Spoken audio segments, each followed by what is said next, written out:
So thanks so much for joining us. I'm Laureli Shimayo, and this is the MeWe Fairs, MeWe events. This is an awakening panel for energizing body, mind, heart, and soul. We have events throughout the Northwest and online, and tonight clearly is one of our online events.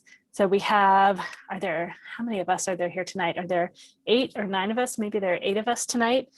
Here, 7 of the practitioners here specialize in medical intuition, part of their work. So you're in store for all kinds of great answers tonight to all sorts of questions that primarily are probably going to be medical intuition, and we can answer questions on anything. There's so many different specialties of everyone that's on the panel tonight. So the way this is going to work, it's free to be here to listen and learn, and it's a small fee to ask a question. It's $16 to $24 sliding scale. We have some recommendations, and if you're just arriving, I'll put it in the chat in a moment. Or it's $10 for BIPOC. So we're going to go through and have the practitioners share about themselves first, and practitioners feel free to share about all that you do, and then also share about medical intuition at the same time. So everyone take us about like 2 or 3 minutes to share about yourself, and then we'll be answering your questions. So questions from the audience. I've not yet checked to see if anyone's in line. I'm going to do that next while you're all starting to introduce yourselves. All right, great. And yeah, let's just go ahead and get started there. So let's see, what order shall we go in? Let's see, so let's go ahead. So if this works, so we'll just have Susy, Carolyn, and then Donna. And so I'll call you out as you go around. So go ahead, take 2 or 3 minutes and share who you are. Okay. Nice. Hi, how's everybody doing? I'm Susy Parker Goins with Blue Lightning Healing. I'm a channel, so I'm able to embody spirit in whatever aspect most resonates with you at the time, but your spirit guides or yeah, let's just say it that way. I'm also a Reiki master, and part of my training included doing body scans so I can identify where you have blockages in your body and teach you the tools, give you the tools and teach you the techniques you can use so you can do this on your own. My goal is to empower clients into working on their own healing so that they're not tied to me. But I love talking to people, and another part of what I do, which I feel affects the physical incarnation now, is past lives. So I can look at the Akasha and help you identify past lives that are affecting you in the now.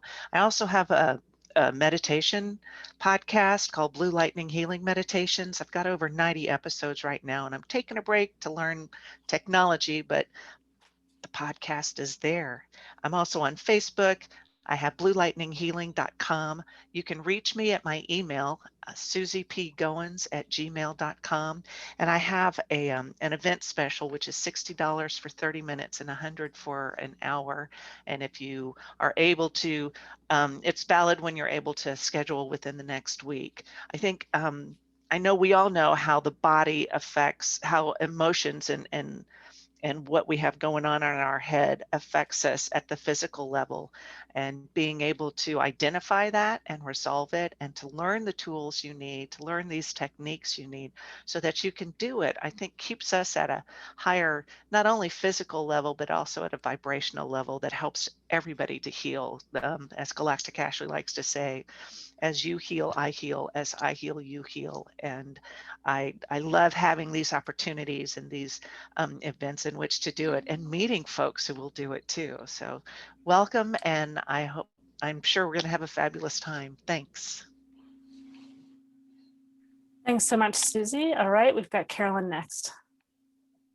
Hello, everyone, and so happy to see all of you here today. I'm Carolyn Osborne. I'm a medical intuitive and energy intuitive.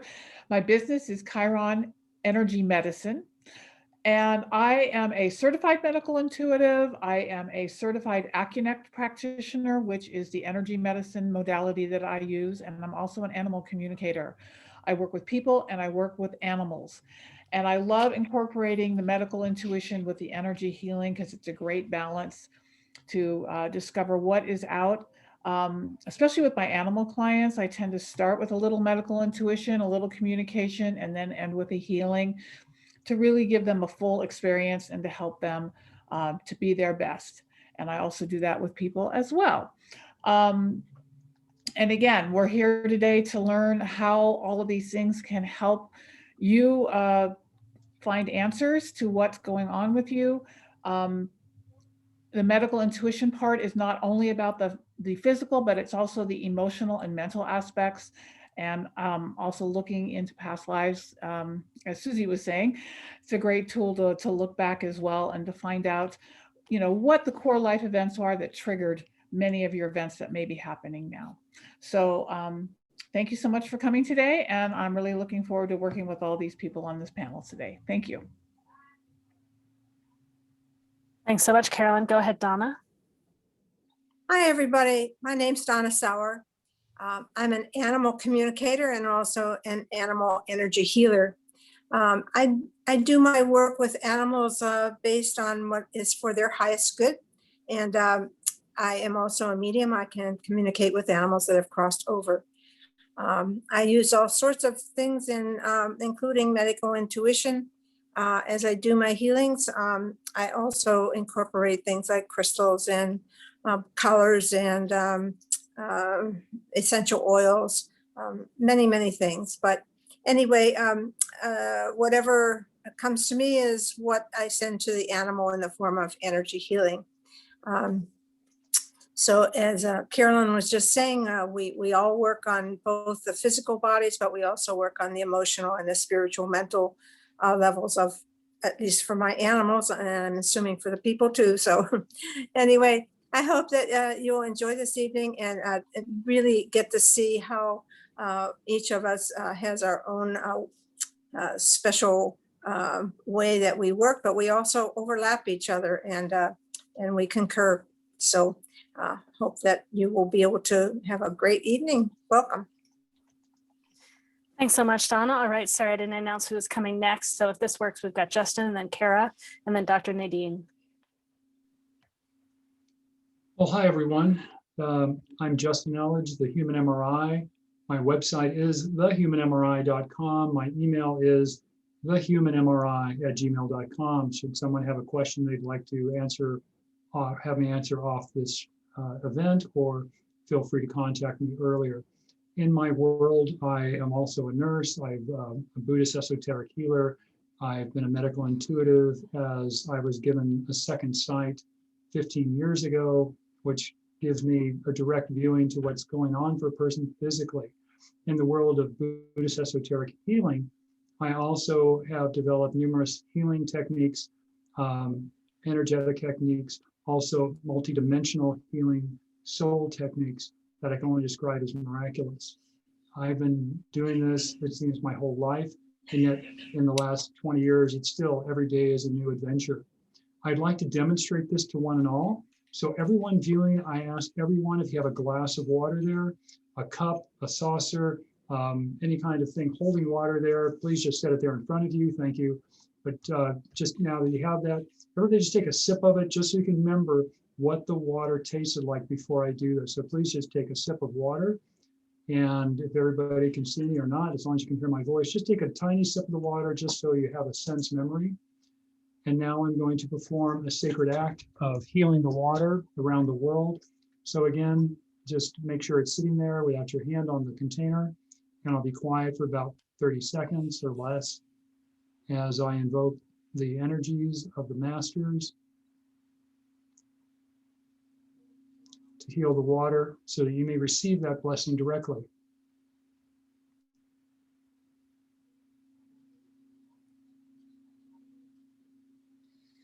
So I ask you now to try that water now. Just take a sip of it, see what you notice.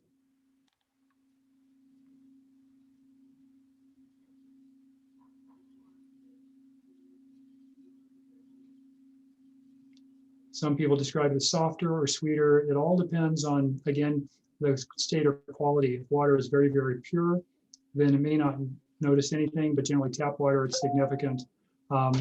And this is part of my processes because I work with people directly and indirectly around the world.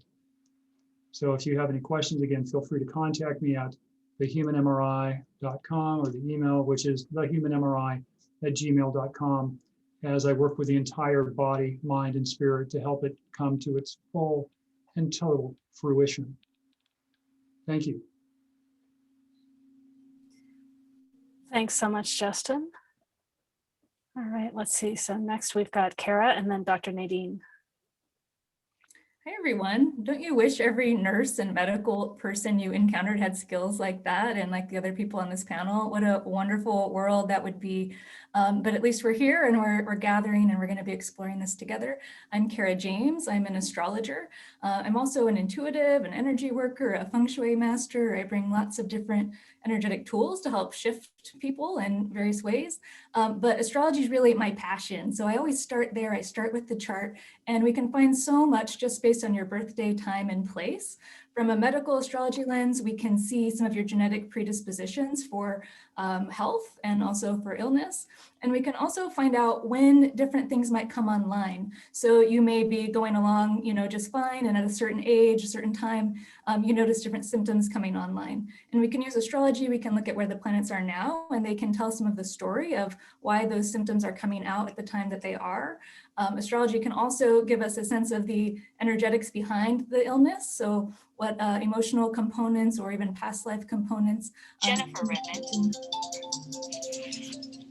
Sorry, I'm not sure what just happened, but hopefully you can hear me. Something else interfered there for a minute. But we can see all the different components that make up who we are and have a really rich understanding of our health and wellness through that lens. I'm also currently in herbal medicine school, so I can bring some more earth medicine to all of my my star work, combining earth and sky. So that's a fun new thing. And I'll say too, I think like most healers, we all have our own health and wellness journeys. And one of the big reasons I have gotten into this work is the typical medical system has not worked well for me. And I've been able to move the needle a lot farther with my health by moving into the more esoteric realm. So again, my name is Cara James. I'm an astrologer in Portland, Oregon. My website is carajames.com. I'm also on Instagram, Cara James Astrologer, if you want to connect there. And I will say too, go ahead and gather your date, your birth date, time, and place if you can. If you can send it to me or to Laureli in the chat sooner than later, that helps because I have to do a lot of work to put everybody's information into my system, and the sooner I can get started on that, the better. And I will also say that I typically will study someone's chart for a good hour or so before meetings. So, I'll do my best to get what I can, but it's a pretty complicated system to work with. But anyway, I just wanted to share that. And thanks again for letting me be part of this panel, Laureli. You are so welcome. All right, great. Go ahead, Dr. Nadine, and then Pam, and then me. Hello, everybody. Greetings. This is Dr. Nadine, and I come as the voice with a huge team of ascended masters and archangels, the animal kingdom, the mineral kingdom, the elemental kingdom. And I say I'm the voice because we are one, and each provides a little piece of information. They're saying tonight that while you may have a question in this venue, it'll most likely be scratch and sniff, where we can go through at a deeper level in a private session to really delve into what the cause of a situation is. I am a naturopath and a medical intuitive for both animals and humans. We meet you where you are to take you on a journey to look at either what's currently happening in this physical body or maybe what happened in many lifetimes ago, and do the healing there and reformat the body there and then bring it forward so that the healing happens for the entire genetic line. And we may be healing the genetic line on the feminine side or the masculine side to then bring it into the body where you are right now so that you can step forward in present time. So we are here to be of service tonight. If we have a piece of information for you, we'll step in. But thank you for the invitation. Have a wonderful experience. Thanks so much, Dr. Nadine. All right, go ahead, Pam. Oh, no, I got you muted. You got to unmute again. There you go. Hi, I'm Pam Drinnon, and my business is Angel Works. And because I had 2 near-death experiences years ago, started working with the angels then. I guess I would consider myself an angel advocate. I'm also an energy intuitive. I do the emotion and the body code. I've been a practitioner oh gosh, for 8 years now with that. And what I do with the emotion code is I remove trapped emotions. Animals, just like humans, get trapped emotions. So it's amazing. I'm always working on my little kitty cat, making sure she's clear. But I also can look at all your systems through the body code. I can look at all the animal systems, the human and the animals, dogs especially, we're just pretty much alike. So it's real easy for me to pull any animal up on my body code and look at every organ, every system, meridians, chakras, everything, to see what might be out of alignment. And or see it, and what could be done naturally. It's all done through natural products and resources. And a lot of times it's just clearing an energy that is trapped in the body that needs to be cleared, and just helps, that's blocking the healing. But I have also, I'm a life coach and a spiritual coach. And I've been doing kinesiology for 20 years, so I've been muscle testing for a long time. I do teach an intuitive development class called the Power Reflex Method, where I teach people how to muscle test. I think it's a wonderful skill that we all need to learn. But again, the most important thing is to clear the energies that's trapped and blocked in the bodies and in the systems, and which allows the body to start healing a lot faster. And I love the body code. It's like being a detective, and I can really get in there and look and search around and figure out what's really going on. When I just tell everybody, I'm good to have a second opinion with. Don't do anything until you talk to me and let me see what I can share, what I find intuitively. Okay. And I do have, my work is off of Facebook, so you can reach me there at, it's just Pam Drinnon. And again, I have several things I offer on Facebook. So thank you very much. I'm excited to be here tonight.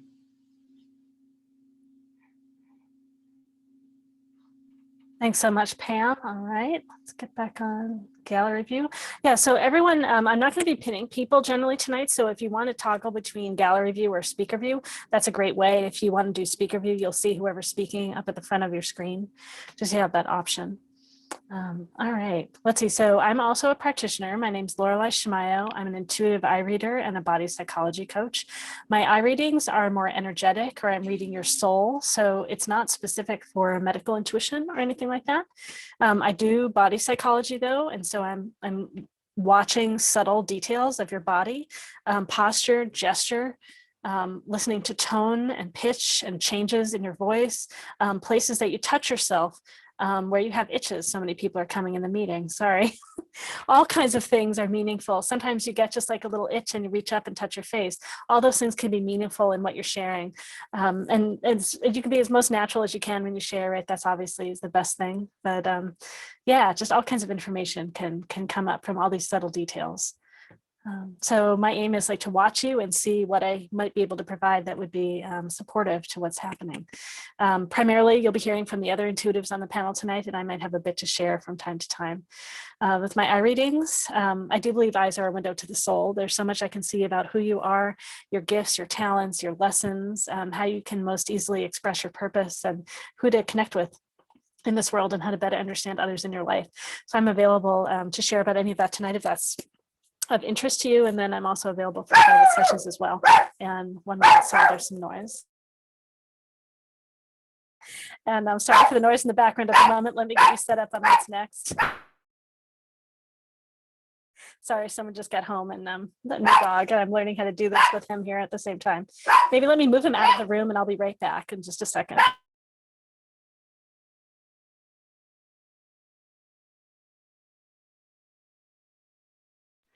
Maybe our more experienced animal communicators can talk to the dog. All righty. Oh, goodness. Okay, let's see. So I guess so practitioners, sometimes when we listen to each other, there are more things that arise of like things that you want to share. So if any of you want to share a little bit more about you and your practice and about medical intuition, and please go ahead and jump in. And yeah, any of you that wants to. Is there anything? Just give you an opportunity. Well, one of the things I would like to do, and since we're all here now, is in this crazy mad world of COVID and clustering and cloistering and so much more, let us all just take a moment around the world, wherever we may be, and connect to our inner self, the true light, that voice, the connection of the angels, the connections of grace, the connections of compassion for ourselves, for the world, for each other. So again, I ask all of us here, those who are listening, those in the panel, to whatever place that you would like to go, just take a moment now. And again, just imagine with the next breath in, deep breath in, bringing in the light of grace, and then releasing it back to light. And now a second breath in, breathing in through bone and body and brawn and brain and soul. The light, amazing, fantastic, and release back to light. And now everyone, again, I ask you now just to take a moment, reaching out with the mind, reaching out with spirit, reaching out with heart and soul, reaching out with your chakra fields, your energetic fields, your past and future self, your interdimensional self, all that we are. And now reaching out, and now deep breath in, breathing in all light, all compassion, all love to that entirety that we are. Now and now and now. And then release it back to light. And again, now thinking of someone other than yourself that you would like to send a gift of light to. I ask you now to simply take a breath in from to your heart of that emerald light of pure love, pure spirit, breathing in, breathing in, breathing in even more, and thinking and holding that person, that pet, that place in your heart. And now release that breath, directing it where it needs to go. And now taking another breath to draw that light in to whoever, whatever in your life is not working, is hindering you or holding you back, a dark place, a dark person, whatever it may be. Now drawing in more light of the masters, of the archangels, of the Buddha, the Bodhisattva, the Bodhicitta, the great master guides and warrior angels, breathing in the light, breathing in the light, breathing in the light, and then release. And now on this last breath in, imagine bringing in all light of connection to each of us, connecting to everyone else on this planet, to everyone known and unknown, old friends, old families, lost, friends never seen again, breathing in the light of grace and God, breathing into our heart, mind, and spirit. And now release it out to all those that we have seen and passed on now and now and now. And now I ask just all to just take a moment, reflecting that light to each other, reflecting that light to our own selves, or opening that up more. And I will say a sacred blessing of compassion of Kuan Yin for one and all today, this night, this moment.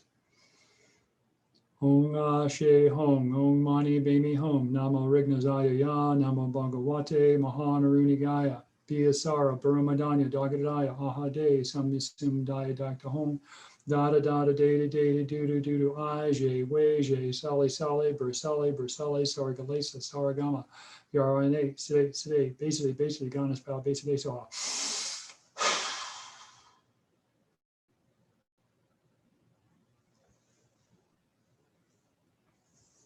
And so it is. Great, thank you. All right. Well, let's see. So Sandy, you wrote your information in the chat. Were you wanting to ask a question of the panel? And if so, I just request that you pay first. So in the chat, have information on how to pay for your question, PayPal, Venmo, or if needed, I can run things on my phone with Square also. Currently, I think we've got Susy in line and maybe Sandy, and we don't have anyone else in line right now. So if you ask a question, you can suggest which of any of the practitioners you'd like to have answer first, if they're ready, and then possibly everyone will answer. It just depends how much time we've got. And yeah, so I'm not sure how to pronounce your name, Amira. If you'd like to ask a question, just let us know in the chat that you want to ask a question, and then if you could please pay. And I can put the information in the chat again for everyone. And it is sliding scale. Yeah, and we're going to be here for another couple of hours and just a few setups before we start to answer. So one thing I'll just read off, just some fine print. So this is a version of the fine print. So by participating in this event, the attendee understands that most of us, because in this case, one of us might be, most of us are not medical doctors and are not giving medical advice. The attendee further agrees that information gained from this event is for educational purposes only. Please seek medical help if needed. The attendee indemnifies MeWe fairs and practitioners from any results related to the application of these educational materials in practice. Thanks so much for our fine print. All right, there we go. So then also, it is free to be here. We encourage you to learn from everything that is shared, from all the questions that are asked and all the answers that are given. We believe that everyone is intuitive, so this is a great opportunity to practice your intuition as well. So if something comes in for you, you might want to write it down because often they don't stay long. And please allow the attention to stay up on the panel while we're answering someone's question. However, if something comes through for you, you can check and see, does one of the practitioners happen to say the same thing as a way of helping to verify the intuition that came through for you? And you may have something come through for you that no one mentions. It doesn't mean that it's not valid. We all access different things, bring in different things.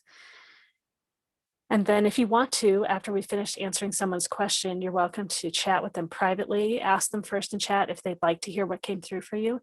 And please honor whatever it is that they share. They may be full at that point, having heard from all of us, and trust that it came through you for some reason.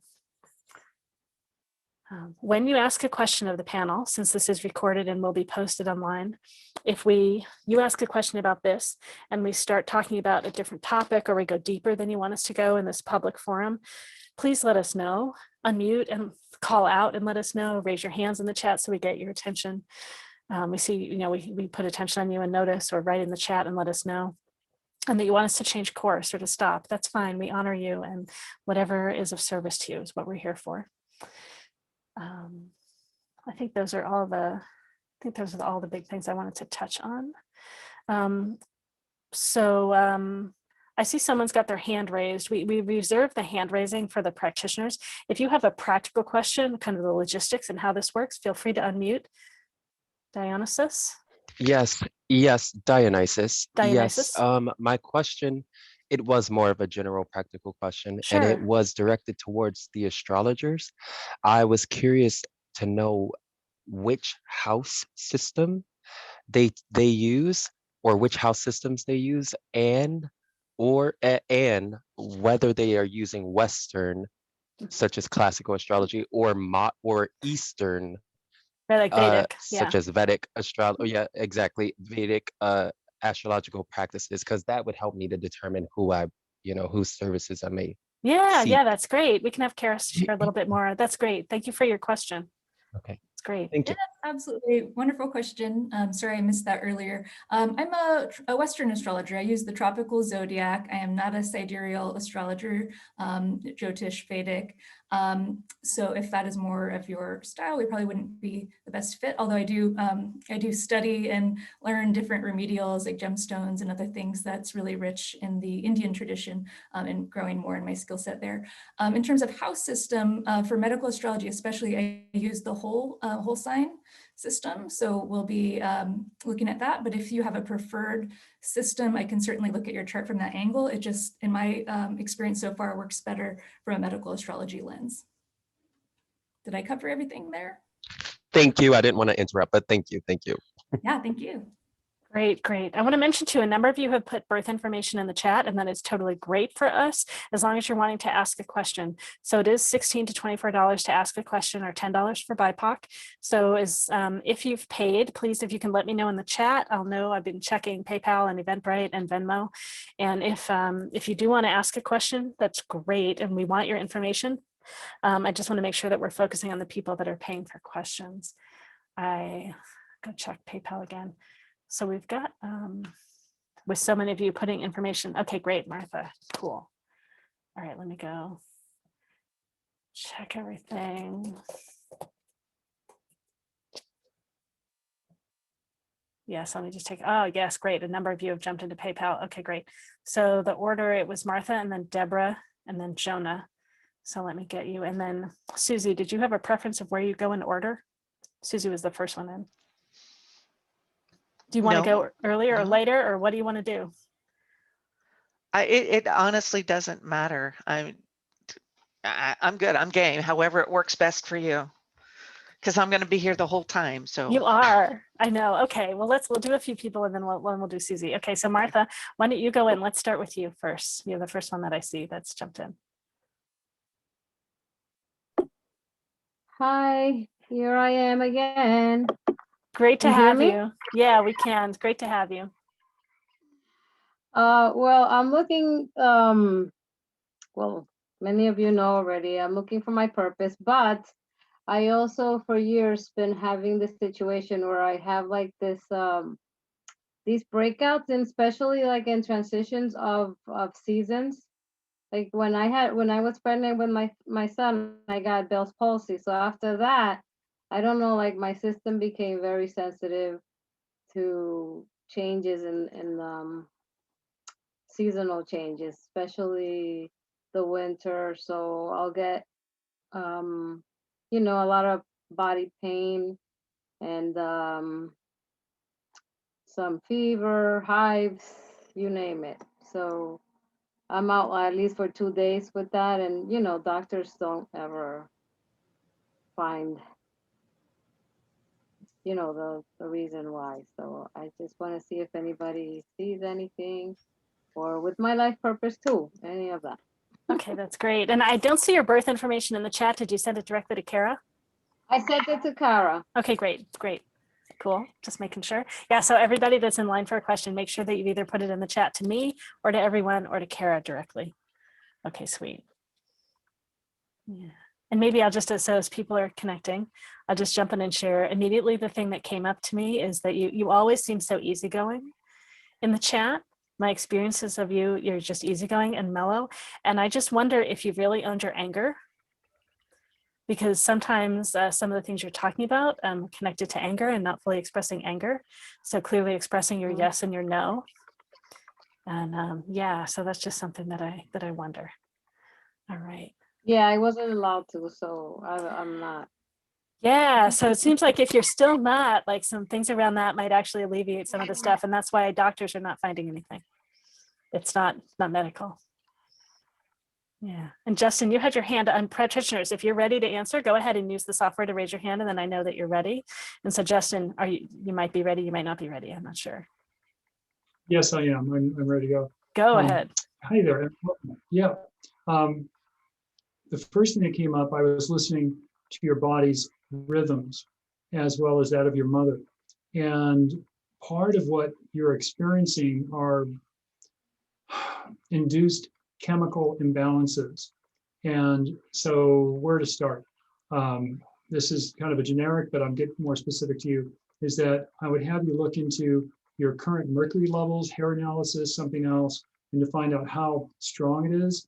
That also there's a certain sedentariness to you. It's not your age, it's not your body weight, but there's a certain, almost like you've been sitting a long time. Like when you were a kid, you weren't like the first person to go running, or you're taking things kind of slowly. So biologically, I'm also seeing liver detox and a number of other factors. These key ways need to be activated.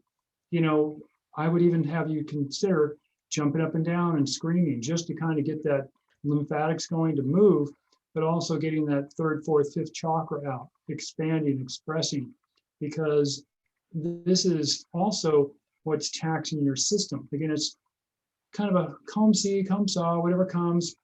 You need to like move forward on this and get very active and very proactive. Yes, you've been to doctors, but they haven't given you the answer you're looking for. So this is beyond just a liver cleanse. This is beyond, it's like a lifestyle change, eliminate any soft. I would have you go around your house. If you have to get up on a step stool, a ladder, literally clean every bit of dust off in your home. Goodwill, your clothes you're not wearing. Just give yourself the space to breathe, because it also feels like you're kind of waiting for that magic moment. It's okay to talk now. It's okay to be me now. And so waiting for that clock to tick to you're perfect. It's better start on perfect now. And then when you wake up that you've made it, that's when that aha is going to kick in.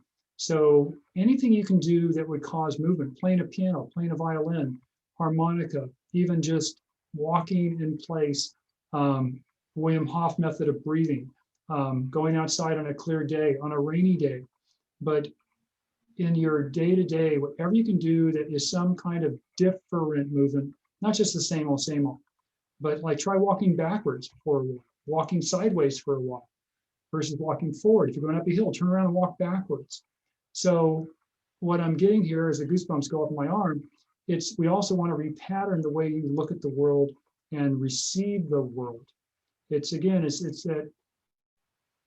like waiting, everything's on a tray and it's out here, and like you're waiting for someone to serve it to you.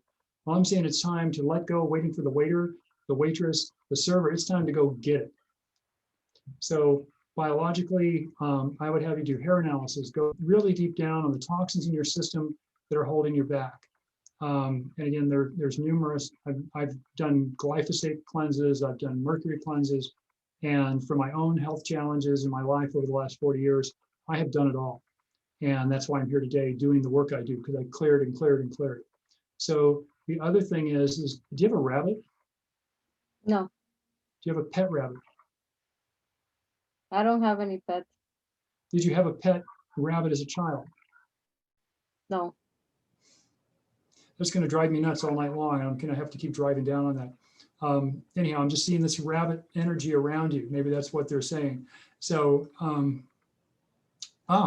they're saying find your inner rabbit, that movement, that animal, which can be sitting in the meadow very quietly, having lunch, but then boom, you're off. Making lists of things that you want to get done during the day. We all make lists and we don't get them all done. Is any of this making sense? Yes. Yes. Excellent. Okay. Yes. Thank So you. I'm going to ask you to do one more thing. And now just close your eyes for a moment if you'd be kind to. Okay. Now just take a moment and take a breath in and then just let it go. And now take a second breath in and let it go. Take a third breath in, full of light and love, and just let it go. And now just listening to your body, feeling with all of your senses, what is the first thing that comes up for you, no matter what it is or how strange it is?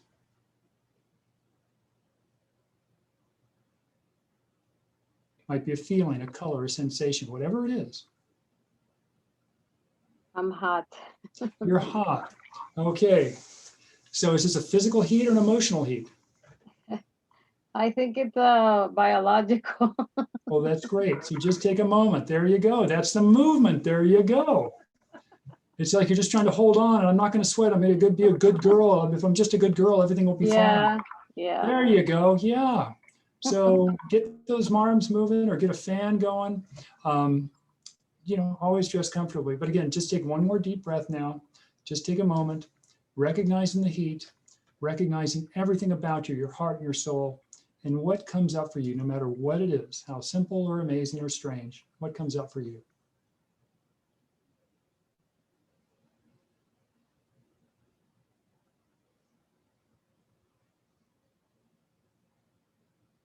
I don't know. Well, just if something does, feel free to send me a private note and I'll get back to you. Because Okay. that'll make all the difference. That's that one thing that's going to start this engine running. So you can meditate on that, just listen to yourself, breathe. You can be tonight, tomorrow, the next day, but just take the time to listen to whatever that one thing that comes up to you. And then contact me, send me an email. But Okay. again, it's that's getting that engine going. Yeah, Thank you. you're very welcome. Thanks, Justin. By the way, I didn't ask you, Martha, is there anyone in particular, any of the practitioners that you want to have jump in? We can get them to the front of the line. I'm flexible, so anybody who has insight, I'll take. Okay, we just want to make sure. Honor your request. All right, practitioners, who's ready? And if you're able to use the raise hand sign, that works best for me. So it might be, if you still have the older Zoom, it might be in the participant panel on the bottom under more, or more likely at the bottom under more. I think it is. No, it's on reactions. Under reactions, there might be at the bottom of the reactions section. When you click it, there's a raise hand. All right, Carolyn is next. Hi, Martha. Hi. Good to see you again.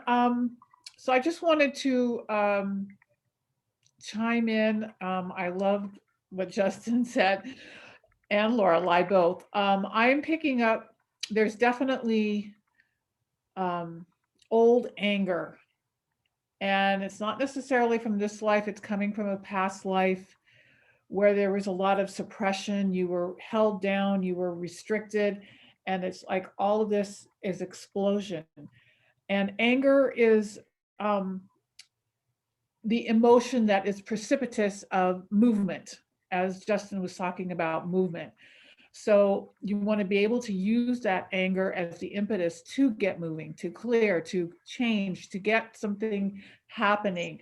It's in the movement that you will find the healing, you will find the release. And again, it doesn't matter in what form you do it, just do something, anything to start the movement, because the anger is, and the more you hold it down, that's why it feels like that's why the hives and everything's being restricted and it can't come out. So the anger wants to be released, the emotions want to be released, and the movement is going to help you release it. So that is my 2 cents worth. So I hope that helps. Great, thanks so much, Carolyn. All right, Pam and then Susie.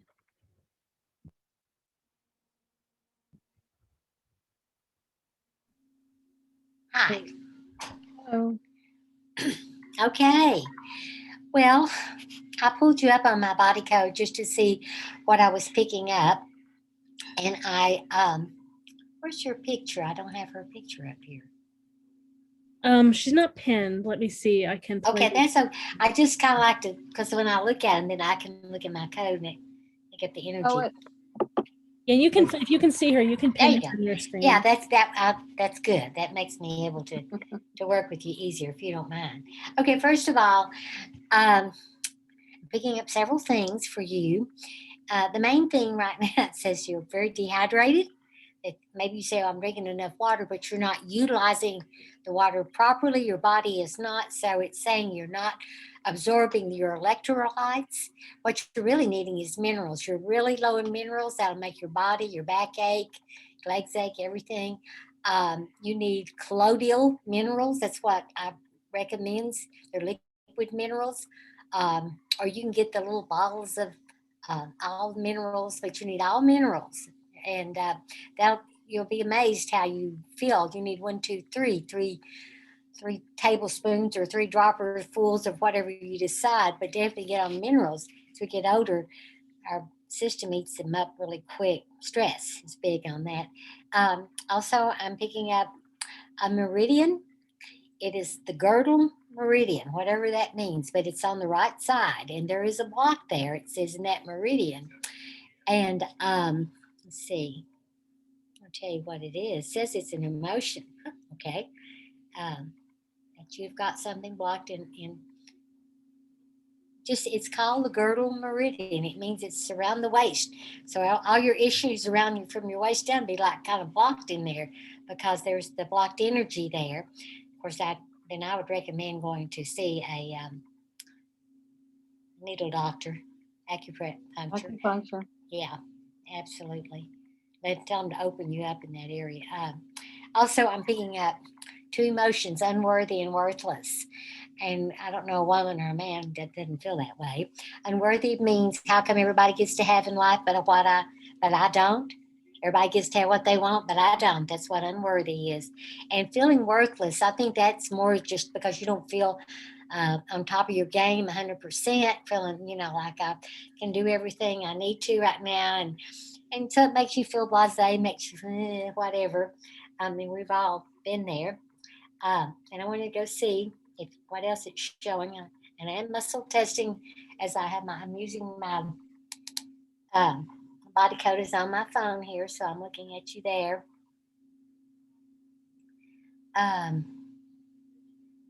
Circuits and systems, okay. Yeah, that's what I wanted to look at. There's your energy body. Again, it goes back to your meridians. So really, it's I guess if I could just say one thing, I'd work on the meridians. I'm going to do a quick body scan on you, right? Astrology, left, metabolic, stomach, gallbladder, liver, spleen, pancreas, or kidney, spleens, bladder, ovaries, uterus, yeast, virus, heart. So you've got something going with the heart, and that's what I kept, saying, what's coming up with your heart? Okay, the heart calibrates at 12. Your heart is calibrating now at 1, 2, 3, 4, 5, 6, 7, 8, 9, 10. So that means trapped emotions.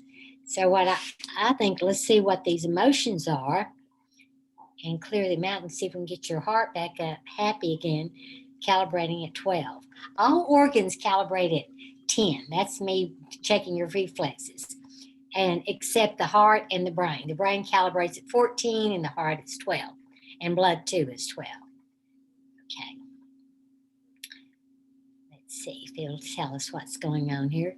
It says you've got 2 heart walls. Now heart wall means something happened when you were young and put a trapped emotion there. So let's see what the emotion is and put a wall up. Love unreceived means you put out love and you never got it back. So let's see what the other one is. Heartache. A lot of heartache from that. I'm getting chills all over me. Okay, so now let's, you were 1, 2, 3, 4, 5, 6, 7, 8, 9, 10. 10 years old. That's when we take on our big shadow. So something happened at 10. Was it with your mother or your father? So something with your father, mother, father, something was going on there. My parents got a divorce when I was 10. A lot of things happen to kids when they were 10 years old. That is when we take things on. So anyway, what we're going to do right now, we can clear these 2 emotions because I just want to get your heart happy again and back to 12, normal. So just close your eyes for a moment. And I'm going to clear these energies. So take a deep breath and we're just going to, now I want to tell you what the wall is. So your subconscious mind to protect you at that time, put a wall up made of wood, stone, steel, a steel wall that's 5, 6, 7 feet thick. Woo. Okay, well, we're going to take the wall down right now over both of these emotions and release this from your heart and make it happy again. So blow off love unreceived. Let it go. Infinite love and gratitude, Holy Spirit, infinite love, infinite love. Now we're going to blow off feeling the heartache. Let go of all heartache. Take that wall down. Infinite love. Smash to smithereens. Infinite love and gratitude. Infinite love, infinite love, infinite love. So be it. And so it is. Okay, now we're going to just calibrate your heart one more time. 1, 2, 3, 4, 5, 6, 7, 8, 9, 10. So you're back to a 10. That's where you need to be. And so just get on your minerals and see an acupuncturist. That's my prescription. Thank you. Thank you. Great. All right. And Susy shared that she had a whole bunch of stuff come in too, and we've all shared it already. So she's given her time to Cara. Go ahead. Hey, hi, Martha. Nice to see you. Okay, let me get over to my other screen here. A couple of things. First, I'm curious about your mother. Is she living currently? No. Do you mind sharing anything about her? Did you have, just curious, just kind of how I see it in the chart. Did your mother have big emotional swings up and down? Did she have some mental health issues of some kind? Well, now, my sister and I have been talking about our childhood, and yes, it seems like she had, she was a narcissist. So. Okay, yeah. So that's where the lack of love and all that. Got it. Yeah, one of the things I see in your chart is just a lot of health energy got lost through that kind of up and down energy of mom, and her big energy taking up a lot of space, taking up a lot of your energy. And so it's almost like it just kind of, it just made a significant drain on your health over the course of time. So, so that's one piece that was showing up. But with it, I think you know this about yourself. You're a healer, right? Of some kind, yeah. Yes. So, some of this has to do with your call, and the more you step into your call, the better you feel, right? So, healers go through their health challenges, often ones that are not very easily diagnosed or understood, because they are learning about so many different types of esoteric forms of healing and emotional healing. So I think that's a big piece of it for you, is that sometimes you may not have full answers for things because in a way you're being guided to explore lots of different avenues to understand healing. So you're kind of like your own experiment in a way. That said, and sorry, I might not have caught everything, but I heard Bell's palsy and some skin issues. You do have just kind of a genetic predisposition for electrical system issues where you could have some nerve function issues where there's maybe some faulty wiring. I'm not knowing a lot about Bell's palsy. I'm wondering if that is connected. And that has to do with the nerves, you know, like with the paralysis with the face. Yeah. Yeah, there was a lot of pain in my body for a week before my right side got paralyzed. So Sure. yeah, after that I've had constant pain in my body, you know, not all the time, but too often. Yeah, exactly. And I don't know what type of remedies you've been offered, but it would seem, you know, it's basically there's a combination of inflammation of the nerves, at least how I see it in the chart, inflammation of the nerves, and also just, I don't know the right phrasing for it. But anyway, things are needed for calming that down. And I'm sure you've explored different types of medications and perhaps some herbal remedies or something that can help calm. Yeah, I mainly do like herbal stuff. I don't, Perfect. you know, I don't do a lot of chemicals. Okay, excellent. Yeah. Okay, good. 'Cause when I got Bell's palsy, I was pregnant with my son, so I didn't take anything. You know, they gave me what do you call it? Prednisone, Mhm. which is, you know, so I didn't want to take it. Sure. I just took the pill. From more of an emotional, energetic level, some of what I see in your medical astrology chart connects with some of what the other practitioners have shared. The way I see it is you have the potential to lose a lot of your vitality and energy by compromising or being concerned with other people and, you know, being the helper and being the server. And maybe, I don't know what your, you know, what your experience was like with your mom when she was living, but if you were her helper and her caretaker and giving a lot of your energy to her, that's something that is, of course, a beautiful thing for us to all do, to be able to care for people that we love. But the way I see your chart is that is a really slippery slope for you to lose a lot of your power and energy. Where you may feel more vitality and more strong in your body is when you lean more into self-sufficiency, independence, that kind of fire spirit in a way. Those types of things really kind of help to create a better balance in that over-serving energy. So if that resonates, I do think that there's a lot you can do on the energetic, emotional plane that will have a real positive impact on your body, and even some ancestral healing work, even with your mother who's passed, I think could be really, really, really helpful in terms of your health and wellness. There's also some stuff, you know, there's what am I trying to say? Metabolism issues. You know, it looks like you probably had a lot of, you know, things that have kind of put dings in your energy along the way. So, you know, practices that really cultivate and, you know, just bring up your chi and metabolism, of course, are really, really important to the healing process as well. Yeah. Thank you. Yeah, thank you. I could talk on and on, but I'll share with this time with others. Thank you. Thank you. All right, great. Practitioners, anything else quick you want to jump in and share from Martha? Oh, Justin, yeah, go ahead. Because the water issue came up, and that's really important for everyone, whether we're thin like myself or someone's overweight or average or whatever, just a baby to adults. One of the best rehydrating potions I've ever created is distilled water. That means there's nothing in it to start with, not filtered water, but distilled water, and either Himalayan sea salt, Peruvian sea salt, or some other form of Celtic sea salt. I see a few people's heads nodding. And so say 1 to 2 teaspoons in that big container. Leave yourself a little bit of air gap on it and shake it up really good. One, it's really inexpensive. You know, it's the cost of a distilled gallon, like $1 here in the States. And because there's nothing else in it except the salt, the body will also be very open to receive it. A lot of times water that's gone through the filter still has terpenes and benzenes and other type of things, unless you've gone through a fluoride filter, and there's still a few things left.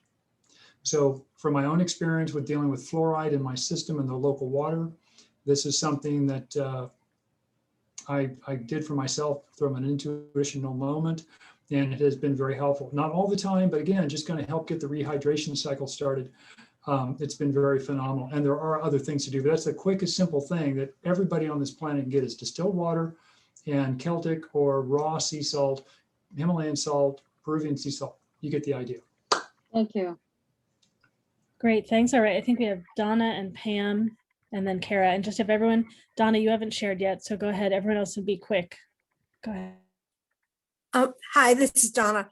This is just real quick, but what keeps coming into my mind is the Bell's palsy. And I'm getting that there's, even though you're not aware of it, I'm getting that there's still some, I would call it like, I don't know, tightness maybe, or residual, pressure on nerves stuff. Anyway, what I was told was for you to ask intention, that is yourself, and ask your guides to come in and help you. An intention when you do your meditation, intention that both sides of your head and your face are equally balanced. That is left to right, right to left. Okay. And if you intention that, then they will balance themselves out, and that will release some of that. I'm just showing it's kind of like a Yeah, I still have a little, numbness here. Yeah, right. That picking up on some, like a spring that's still stretched out too far. And that, if you will intention that they both sides be equally balanced, then that will allow that to relax. I hope that helps. Thank you. Hi, so go ahead, Pam and then Cara.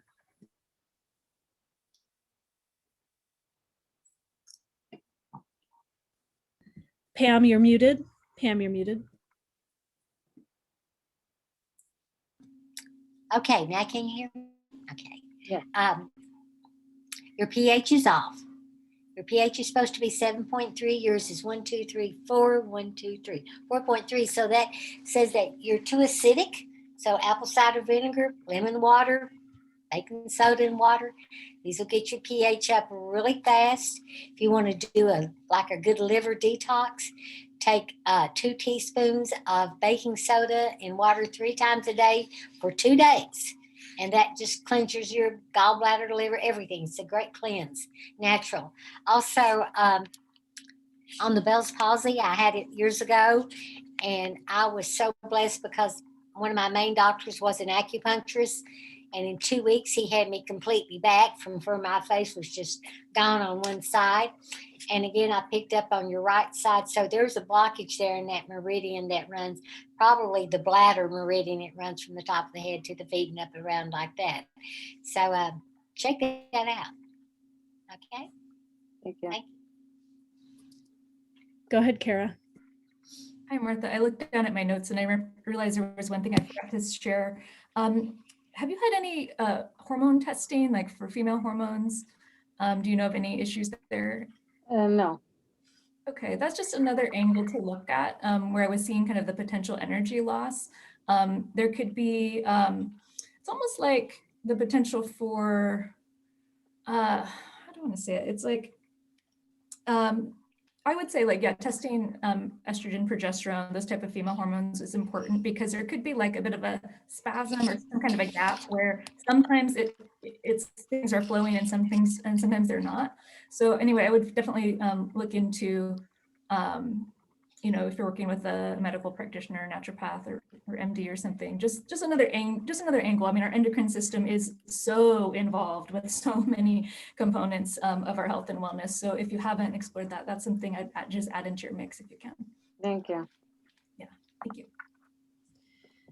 All right, great. Thanks, Martha, so much for jumping back in and participating and getting us going today. Thanks, practitioners, for all your answers. All right, let's see. So just so practitioners, so you know, we've got to just move quickly. We've got a number of people in line. We've got Deborah, Jonah, Susie. I'm sorry, I'm still not going to pronounce your, I'm not pronouncing your name right. Amira, and then Kat, and then Anissa. Okay. So, Deborah, if you are ready, you are next. All right, can you hear me? We can. All right, very good. Let's see, I'm coming to the end of my corporate career. I've been a healer for many years, but with COVID, I had to shut down my center. So I'm moving into corporate retirement, moving back into healing, hopefully. And I'm looking to determine if I'm going to be moving from one state to another, or it could be a state within my, presence. I had a health event 2 years ago, so I'm hoping that I'm moving, but we'll see. I'm going to put it out to you guys. And what kind of healing do you do? Do you do shamanic work? Yes. Okay. Yeah, your energy totally feels like that. So that's great. All right, Susie's got something. Go ahead, Susie. Hey, Deborah, as you were talking, I saw that your heart was at the event. Was your heart? Okay. Yes. So,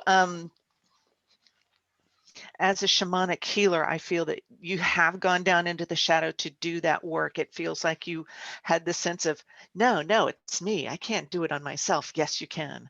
It's the healer who can heal themselves, which is why it's so interesting that I have a question for the panel too later on. But I don't know about a physical move. I do see you moving energetically forward, and having this time on your own, you can certainly level up, if you will, and continue to do the work. I think what I see most about you is that your eyes are so open to seeing into other people, and that's where your practice is going to be exceptional, is that you will look down, and yet with your okay, here we go, we're crying again.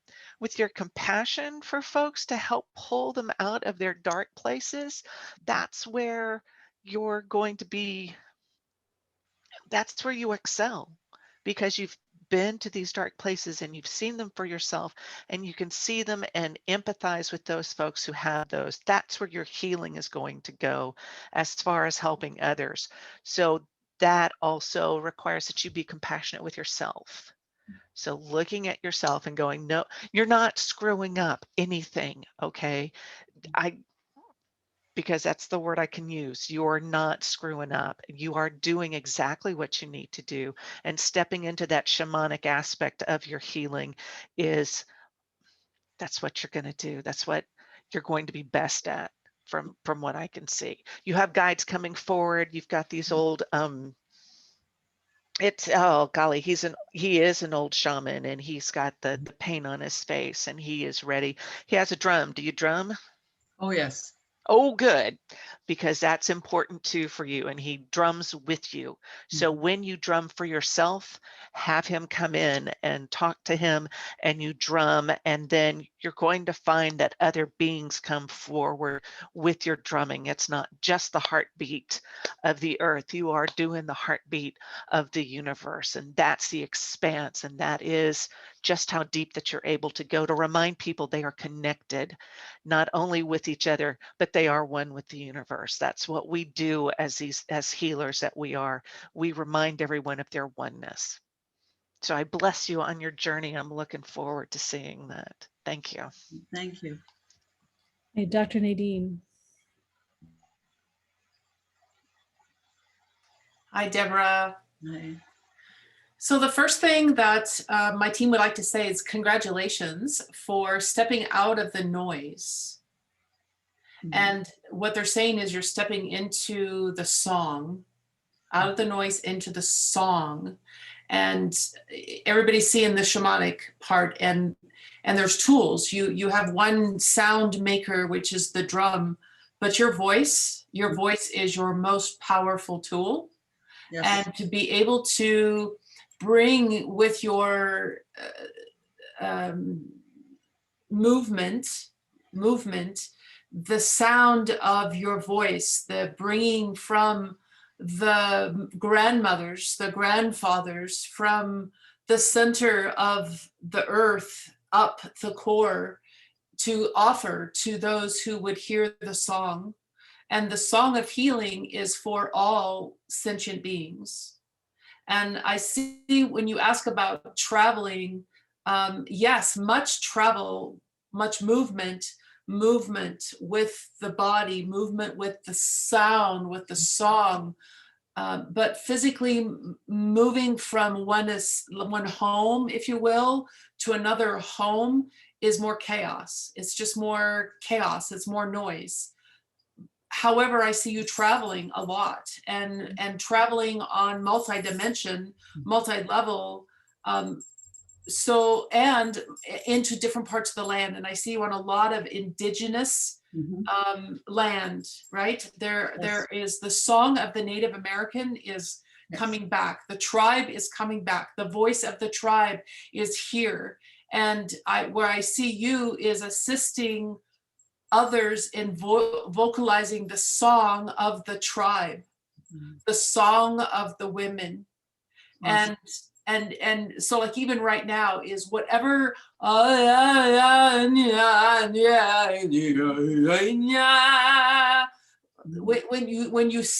you hear your song, vocalize your song. Okay. Wherever, if you're in the car, if you're outside, get your feet on the soil, sing the song, because the ants will hear the song, the worms will hear the song, and then the bird eats the worm that takes the song to the next place. Is this making sense? Yes, So absolutely. there's a lot of travel, Yes. but the travel is not just you travel. The travel is the voice travel, the movement travel, partnering with the animal travel, and truly bringing the voice to the tribe. And I'm hearing that it's not just the Native American tribe, it's the tribe of women. Yes. It's the tribe of women and the tribe of color and the tribe of the parts that were pushed away, the parts that were pushed down, the parts that were said you don't belong, you may not be here, you look different than me, you sound different than me. All of that is the song you're bringing out. I'm honored. I will be complete there. Thank you. Thank you.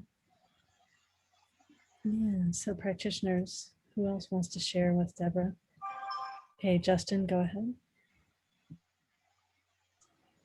Deborah, again, I'm honored by you being here tonight, and there will be a time where you're on this side of the video and doing so much more.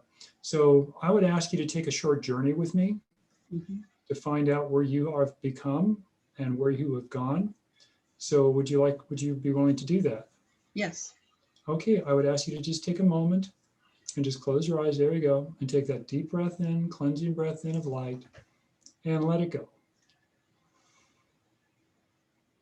Second breath in, gentle light filling and flowing, being supported on the great lotus of life, and let it go. And when you're ready, third gentle breath in through your bones, through your heart and soul, light of the creation, and just let it go. And now I ask you in this journey to take a moment to be aware of the entire and all dimensions. And now asking yourself, your soul self, your higher self, take a look now with higher vision and higher eyes. And where do you see your heart located? Is it above you, below you? It's above me. It's above you. So now recognizing your heart above you, does it have a word, a color, a shape, a hurt, a pain, a joy? What is the sensation of your heart right now? It's indigo and compassionate love. Compassionate love. So now recognizing this compassionate love in your heart above you, I ask you to take a moment now. And as you breathe in more light into that indigo love, embracing it fully, deep breath in, deep breath in. And then just let it go. Second breath in. When you're ready, deep breath in. The light of the masters into the heart above you, and release. And now third breath in, connecting that heart above to the heart within, to the body and mind and spirit, and release.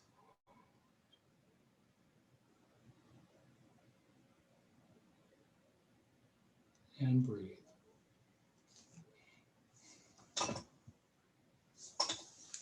Thank you. Thanks, Justin.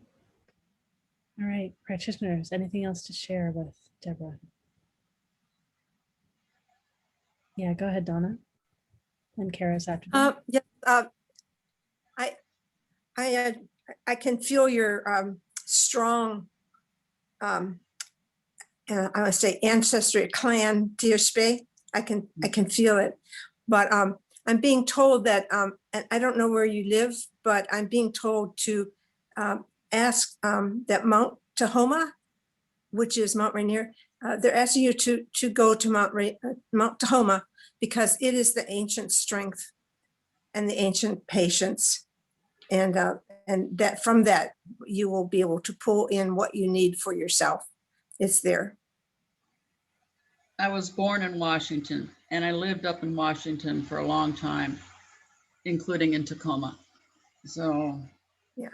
So you well know the strength of Mount Tahoma. yep, I'm on Mount Rainier. Yep. I will do that. Thank you. Great. Good luck on your journey. Thank you. Yeah, I just mentioned briefly before Cara goes, the talents that I see in your eyes, they're called priest, priestess, warrior, and scholar. Priest, Yes. priestess is about seeing what's possible, what could be, and inspiring people to stretch and reach it. Warrior is about landing it on this ground and making it move forward. And then scholar is about absorbing information into a map and making that available for others. Yeah, Cara, go ahead. Awesome. We share a couple talents there, Deborah. Nice to meet you.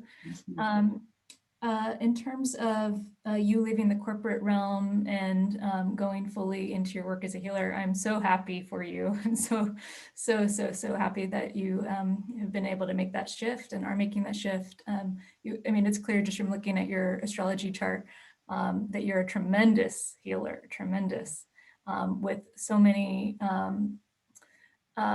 systems that other people don't understand, that aren't even online yet, right? They're coming into being through you. Yeah. So I bring a lot of the ancient before time was time. Yeah.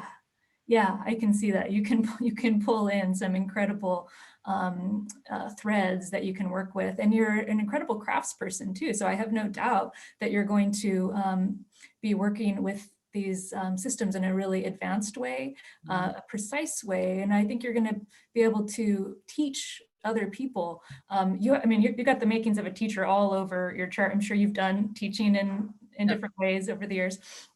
Yeah, it's like, okay, her chart says teacher here and here and here and here. So anyway, I'm just thrilled that you're taking these steps and going to be able to enlighten all of us with this ancient wisdom that you're bringing in. I think it's going to be absolutely wonderful. In terms of a potential move, I could see it's almost like there's like a little blind spot in the chart right now where it's like you kind of want to go, but it's kind of hard to see which way to go. When I look at it from an astrological lens, I would be more thinking that a move could happen in a year's time or so, not an exact science there. I just kind of looked at it and I didn't see any major activations this year. It would be more next year-ish.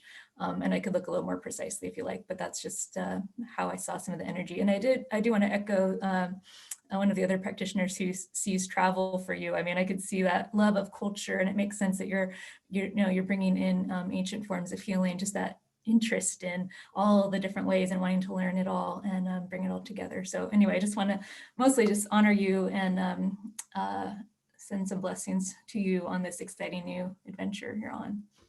Great, thank you so much. Thank you. Great, thanks everyone. All right, anything else to share with Deborah? Yeah, thanks Deborah so much. I'm so excited for you that you're you're transitioning to the stage, and I agree with everyone else about your big contributions. It's really exciting to have you with us and have you on your journey. Thank you. You're very welcome. All right, let's see. So next we've got Jonah. Yeah, hi, everybody. Thanks for having this. I'd like some help just upping my overall alignment. And you can do medical health if you want. I think I'm in pretty good health. I think my physical health and my spiritual health are both like 7 out of 10. More help with my mental and emotional health. They're about 4 out of 10, I think. If you see anything for livelihood, I recently got some really good guidance to do woodworking, maybe life path relationships, if that comes in. And I had a quick question about using psychedelics to open or expand my consciousness. And yeah, and wondering a little bit about my energy archetypes, what's going on for me, service do I do in the world other than just being a healed present person that's expanded. Maybe there's something that comes in there. And I was also given guidance to write books, maybe something that's autobiographical or another form. So if you have any insight into any of those things or something completely different comes up, please share that. And whoever has the strongest hit can answer first. Sure. So, and by the way, your signal is not great. So we've had just a few flashes of you. We heard you really well. And I'll just say, so you're in your eyes, your first talent is artisan. It's about freedom, creativity, pleasure, and energy. And so that you have so many different interests is not surprising. Artisans also are sensitive to energy. And then, so some things can be more overwhelming. And then it's possible that your second talent is priest, priestess, which I mentioned earlier, they see potential and possibility, and they want to inspire and motivate others to stretch and reach it. If you do have the second, you have it second, which it goes inwards. And so holding yourself to a really high standard and being hard on yourself. And so some of the lessons supporting you psychologically, emotionally might be celebrating yourself, appreciating yourself. Just that may be some of the things that ease there. I'm not certain, but I wonder that could be part of what's here. You clearly also love to learn too. But okay, let's see. We've got Pam in line. Go ahead, Pam.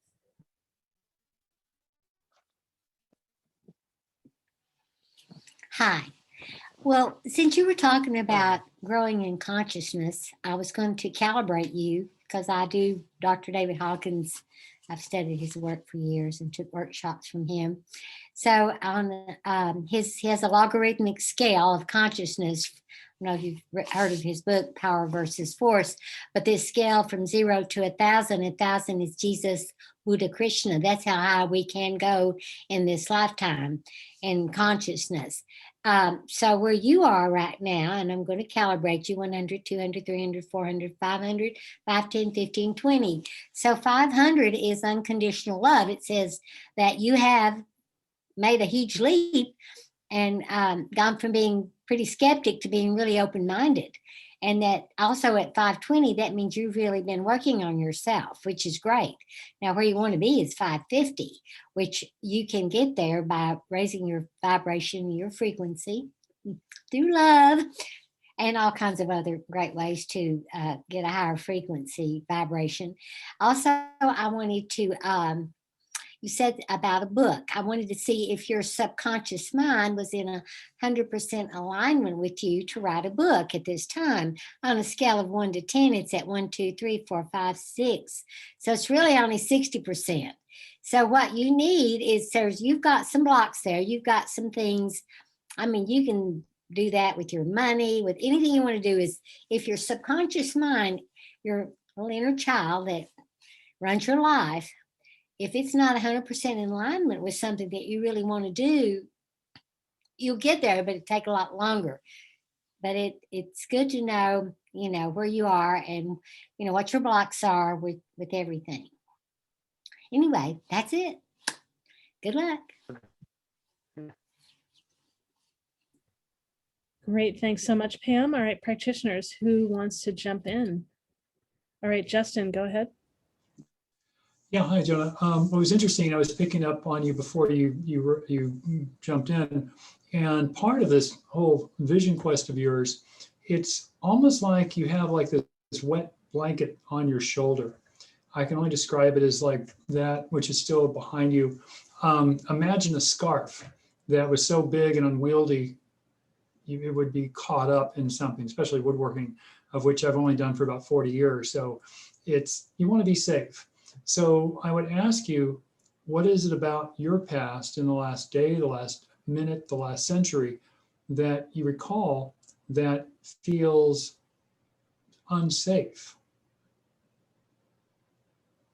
It could be a thing, a person.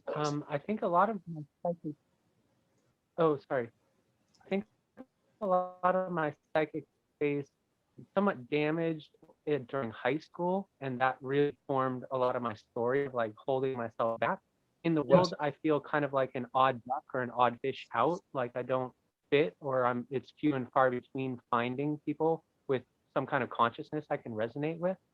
I can try to answer more specifically if you want more. No, that's perfect. That affirms what I was seeing earlier. So again, welcome to the room of odd ducks. That again, I was the odd kid out. I was like too smart in academics, and so it wasn't sports, so it was always something else.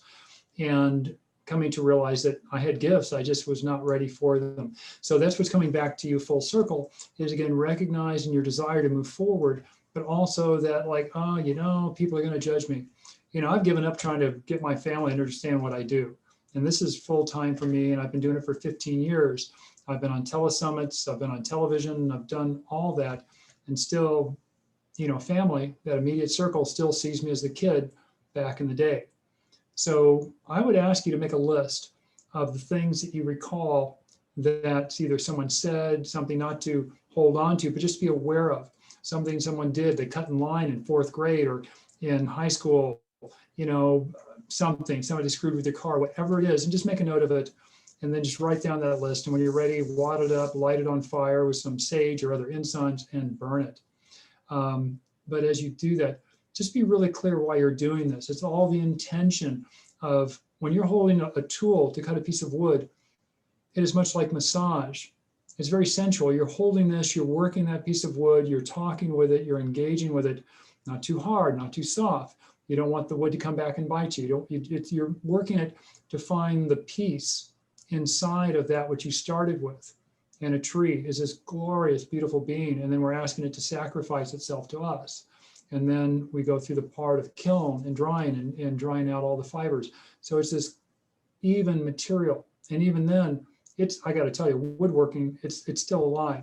So in this process for you to help release that band behind you, I would have you write down, make a list of those things that you feel have held you back, just to be more conscious of it, and then burn it, sage it, whatever you feel would be most comfortable, and allow yourself the gift to be aware of it, recognize it's now the history, and then be thinking about the things you would still like to accomplish, and then write that down and also burn it in the sage, but burn them both at the same time.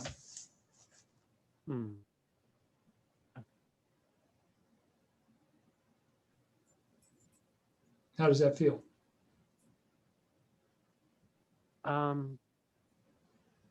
Feels good. By the way, I could tap into the other activations too. I'm very into the Tibetan and the mirror school, at least in my mind. That felt like some freedom, a feeling of freedom for me. And I think there's a number of other releasing techniques that'll probably serve me as well. Feel free to contact me at my website or through my email, thehumanmri@gmail.com, and I will send you a sacred practice of bringing in the light. This is one of the things I practice in my Buddhist healing that will help you engage. Anyone else that's interested, I'll be happy to send you this information. And it is truly bringing in the energy, bringing the light, for it is engaging a divine energy when you're tired, when you're run down. Don't do it late at night if you want to sleep, because this will keep you up all night. But this will bring in the light. Whatever your life is, it's always about more light. So if you've experienced the water that I've done earlier, all these things, it's through a practice. So feel free to do that, and I'll be happy to. And that goes out to everyone that would like a copy of that. Great, thanks, Justin. All right, we've got Susy in line and then Dr. Nadine. Hey, Jonah. I have a sense that you are so humble that it is undermining your belief in self, in yourself. So as you were exploring these things to release, yeah, there have been some of those lifetimes in which you were the big, well, what I feel these puffy chests around, like you were like, yeah, I'm such a bad guy, and that was baseless. And now that you actually have these abilities, this not opportunities, you have a lot of opportunities, but you have a lot of these abilities that you really can access a deeper level of spirituality, and yet your humility is keeping you to a point where maybe I shouldn't. And understanding then that you had some conflicts in high school, it makes sense to me, because there are other people telling you no, you can't, when in fact you can. So this is a time for you to get to that point where you do talk to yourself in that way of, yeah, I can do this. You don't have to say I can do this because I'm so good, but just like, these are my abilities, and accepting that you have these abilities. The woodworking is just going to blossom for you in so many ways. And I feel that when you stay in the wonder of it, the wonder of, wow, this is what I saw in the wood and I can make it happen, or in whatever abilities you have, that's going to empower you in such a way that you can do the good that you want, but not do it from ego. Boy, that took me a long time to get to that point. You're not working from ego. So you can do all these things. And yeah, that's what I got. Hey, great. Dr. Nadine and then Cara. Hey, Jonah, I have a little piece of different information here. There was something that, please hear this in the right way. Threw up a red flag. There was a word about psychedelics and making a connection with all that is. And in that part, we do our work when we have a human body. We can clear a lot when we have a human body. When there's too much sugar in the system, if there's I'm just going to put the word drug there, and sugar's one of them, but if there's a drug in the system, which what psychedelic would be, it pushes you out of the body, and any other being that's out there that really wants to do some work is going to pop in. And that's the big red flag, is to be really clear about what your intention is, and to make sure that there are guides with you to close portals. I'm seeing a lot of portals that are being blown open right now. And there are there are beings that are called psychic cops, and their sole job is to make sure that someone that's on another side of a portal stays there.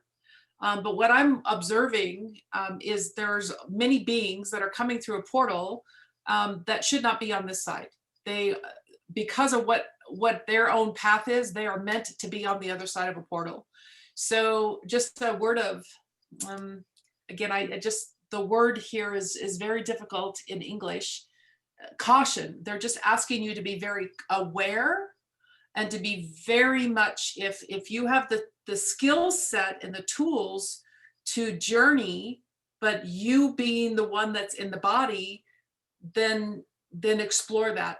If you do not have that skill set to playing in a realm that pushes you out of the body and allows another being or other beings, multiple, in, then that would cause a lot of distortion, out of balanceness in your own being. And I'm being told that you know what they're talking about, because you've experienced that, and you're bumping up against things of, why am I saying this? Why am I acting this way? Why am I being this? And it's not even you. And seeking assistance with some of us that are skilled in being able to pull beings out would be of value. And with that, I'll be complete. Great. We've got Cara and then Donna. Okay. Hi, Jonah. Nice to meet you. Thanks for coming tonight.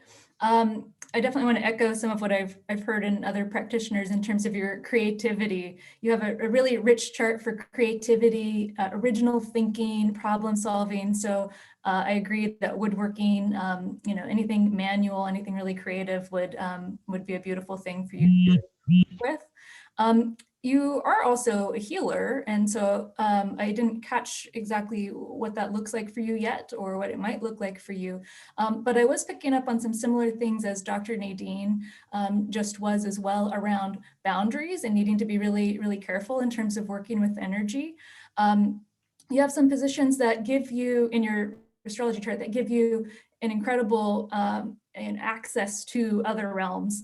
And that's an amazing thing. And it's also something that you want to have proper training in to be able to best work with that. And so I would just really ask you to take that to heart, what Dr. Nadine was sharing.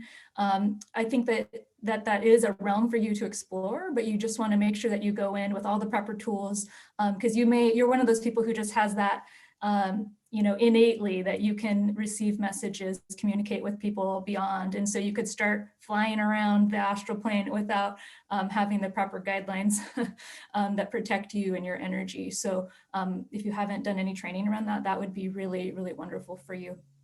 I also, in terms of the question around using psychedelics, there's actually something in your chart that specifically tells me that that would not be a good idea for your health.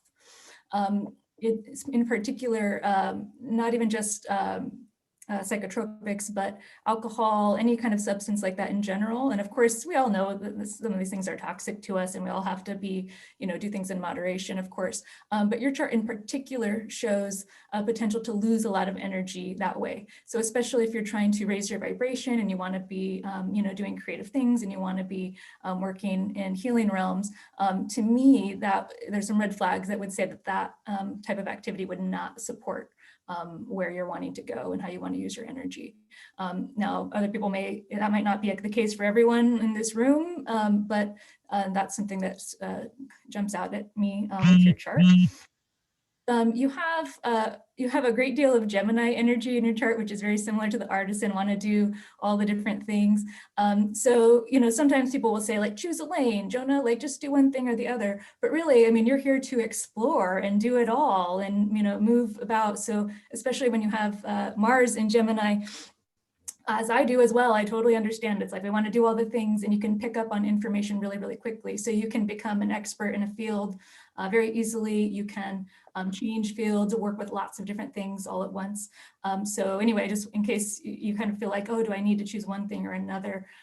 In your case, you have an ability to really, you know, work with a lot of different disciplines, which is wonderful.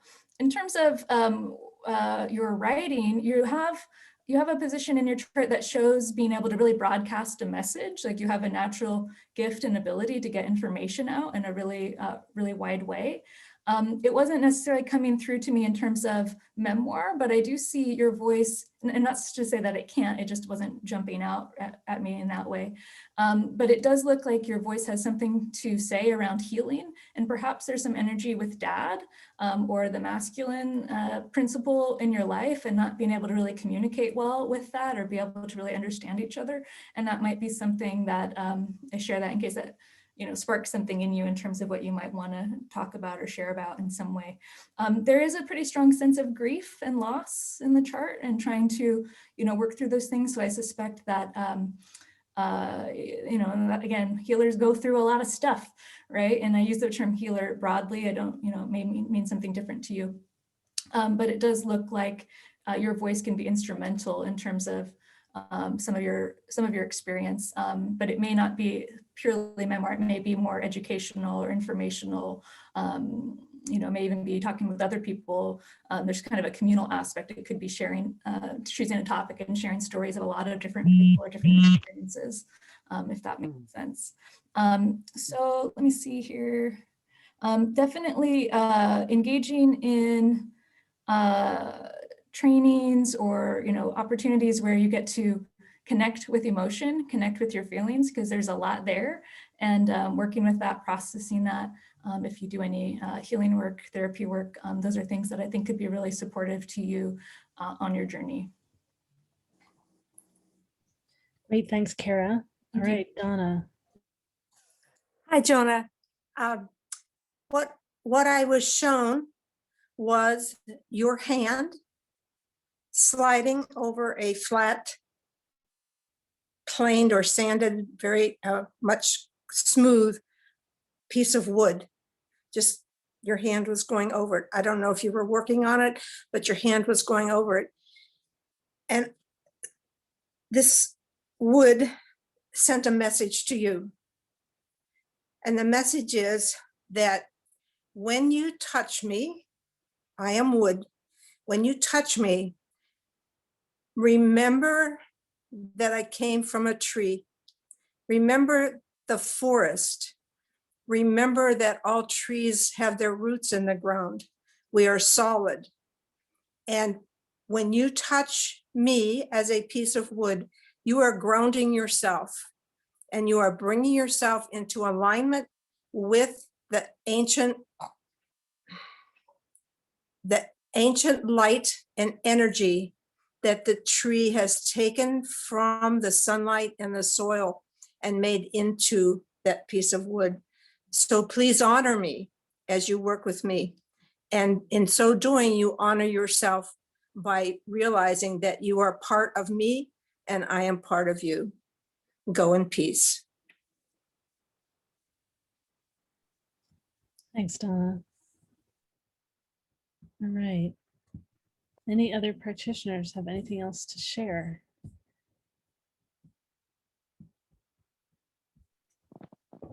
Great. Thank you so much for your question, Jonah. All right. Let's see. So Susy, you're next. And by the way, so we've got, and I don't know if some practitioners can stay late. If some of you are willing, we've got Susy, Amira, Kat, Anissa, Jessa or Jisa, and Sky. And if we can't get to everyone, we'll offer refunds. So go ahead, Susy. Okay. Thank you all. I've had quite a few medical adventures and I'm experiencing after effects from it, particularly in my legs. So if there is any hits that you all get in reference to either the core issues and ways to help ameliorate any symptoms I'm experiencing, I would be grateful and very happy to hear. Thank you.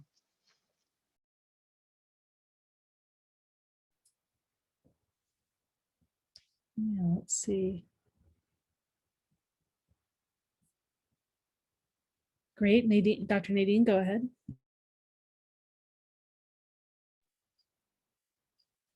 So,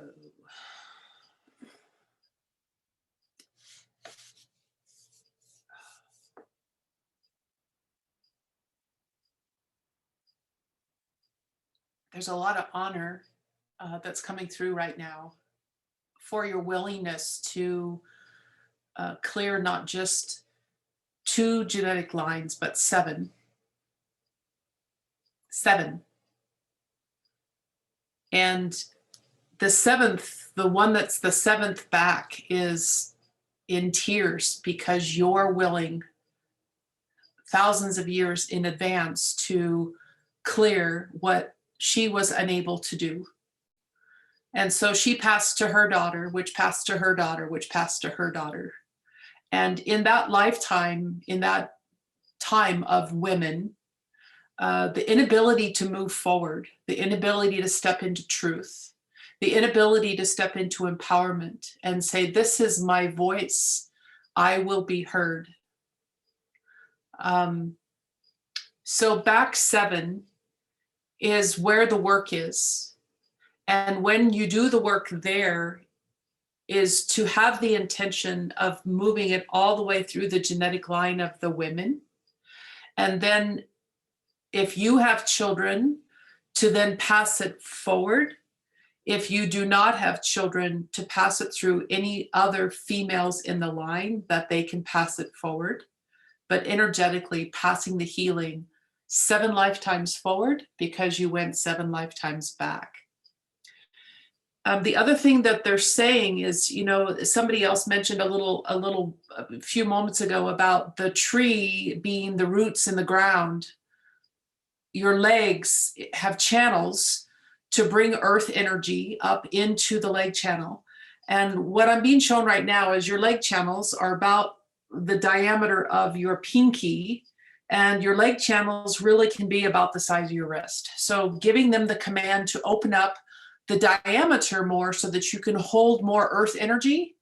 And if you would like more information of how to run the earth energy through your body, but I'm also being shown that once you run earth energy through your body, and once you do the clearing of seven genetic lines behind you into your physical, into 7 in front of you, is to then go into the etheric body and out in, have your etheric body out by Venus and build a new etheric body and run the cosmic energy through the etheric body like you would be doing earth energy through the physical body, but being out in Venus and allowing Venus to help the Hathors to allow seeing as you are recreating the next etheric body, stepping into the new etheric body and running cosmic energy through the body. Is that making sense? So I haven't cleared the 7 generations previous, right? Because no, you haven't. And so there's work to be done. And this is not the environment to do the work. There's too many other people who would jump into your space and go, oh, me too. And, you know, we all would love to clear, you know, 7 lines of the mother because yes, we all would, but this is not the environment. There's too many other things going on here.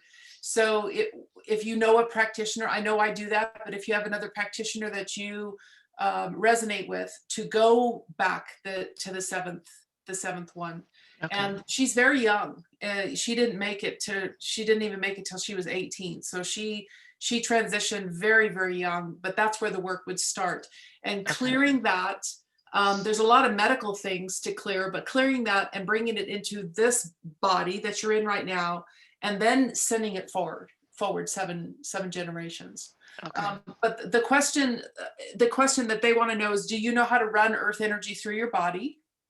Now, see, with all the grounding and centering that I do, I thought I did. So I guess I'm not doing it right. Okay. Can I, Laureli, can I take a moment to teach everybody how to do this? Yeah, sure. I'm great with that. Go ahead. Okay. So everyone listening, you know, we have a grounding cord that comes off the coccyx, but this is not where they're wanting to take you.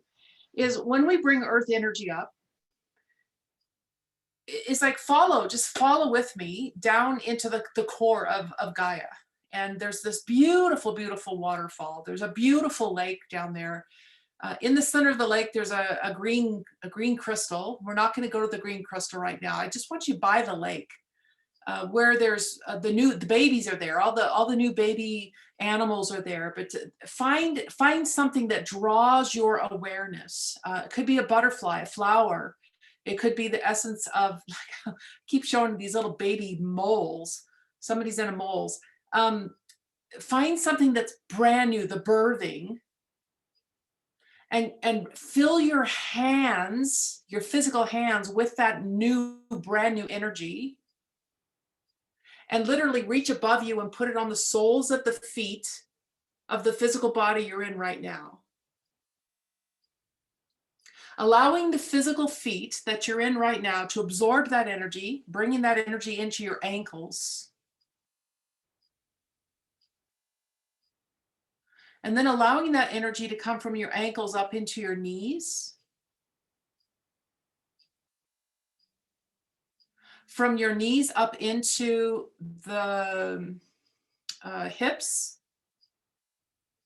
and then allow the overflow to dump right back down into that grounding cord and go back down into the center of the earth.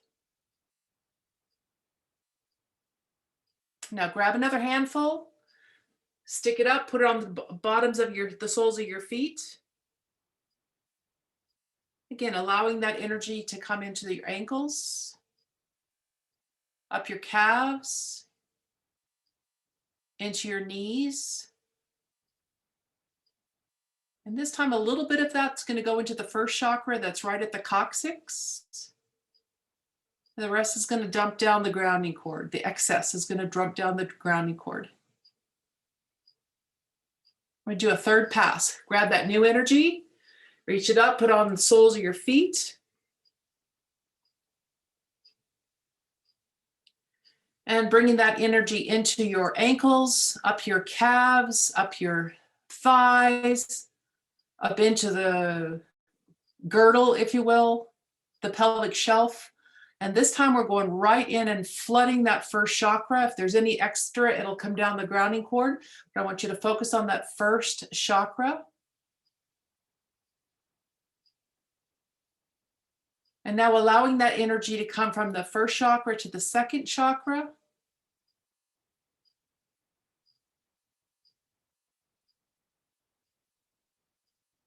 Up to the third chakra. Breathe. Up to the fourth chakra.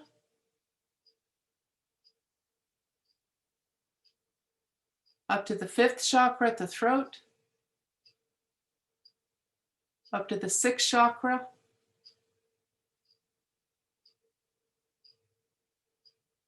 Up to the seventh chakra, and just allow it to fall down the back of your spine and all the way down into the grounding cord.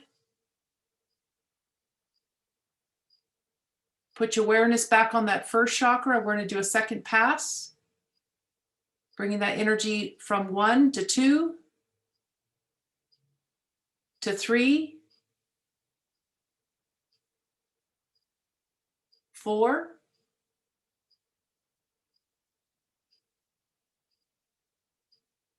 5, 6, 7. And this time it's 7. When you come down the back of the head, right at the top of the spine, there's 4 channels, 2 on the left side of the spine, 2 on the right side of the spine.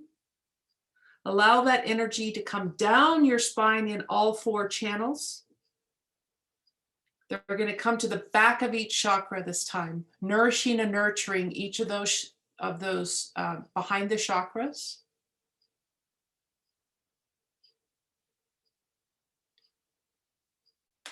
And then coming down into the pool that's at that first chakra, and we're going to build it again up to the second chakra, third chakra, fourth chakra, expanding in your heart. When it hits your fifth chakra, it's going to do a couple things. It's going to come up into your ears. It's also going to come down your arms and out your hands. Traveling up to the sixth chakra, out to the seventh chakra, and showering out around you.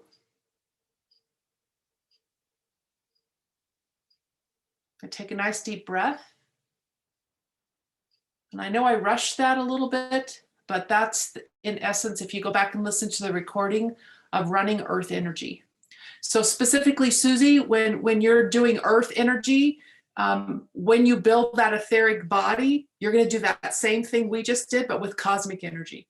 And right now, you do not want to run the cosmic energy through your physical body. You want to run it through the etheric body. And I'm seeing Robin, in particularly, Robin, this is for you too. So just sending that to you to run the energy. Okay. And with that, I will be complete. That's great. Thanks, Dr. Nadine. That was lovely. All right, let's see. We've got Pam and then Donna and then Justin.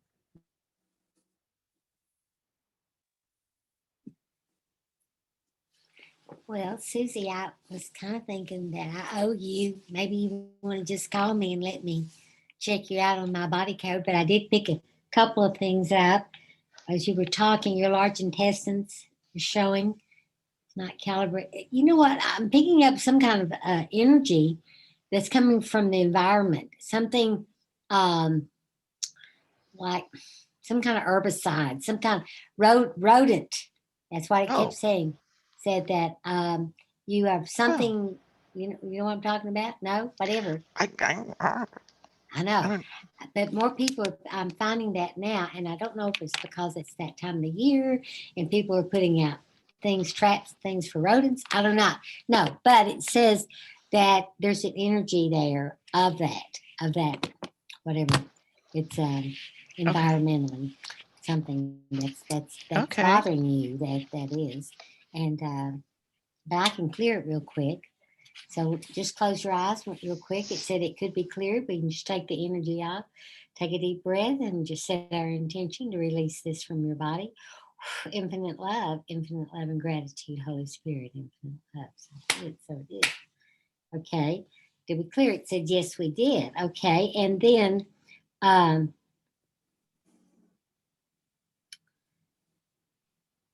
just didn't pick up a lot. Anyway, you have my phone number. Why don't you call me tomorrow? And let me just really spend time, then everybody else can work on you here too. Okay? Okay, yeah, sure will. Thank you, Pam. Thank you. Thank you, Dr. Nadine. So we've got Donna, then Justin, then Cara, then Carolyn. Oh my, thank you. Hi, Susie. This may sound strange, but this is what I was shown. I instantly got the word knots, and I was shown a knot in each leg, like, I wouldn't say behind your knee, but kind of maybe around the, maybe a little bit above the knee. And when I first heard that word and was shown that, I was thinking veins bringing the blood back, having trouble, but then I was told no. I was shown that it's the arteries taking the blood down. And I was shown, do you know the symbol for oxygen is O2? And I was showing the blood was coming down, and then there was like little O2s swirling around this knot, like they couldn't get through, like a rock there. And I was told Roto-Rooter. So I have no idea. Take it for what it's worth. That's what I was shown. Great. All kinds of things show up. All right, Justin, Cara, and Carolyn, and everyone, I'm so sorry. Just be mindful of timing. And Carolyn, I know you haven't shared a lot, so feel free to take more time. Go ahead. I'm going to keep it really quick.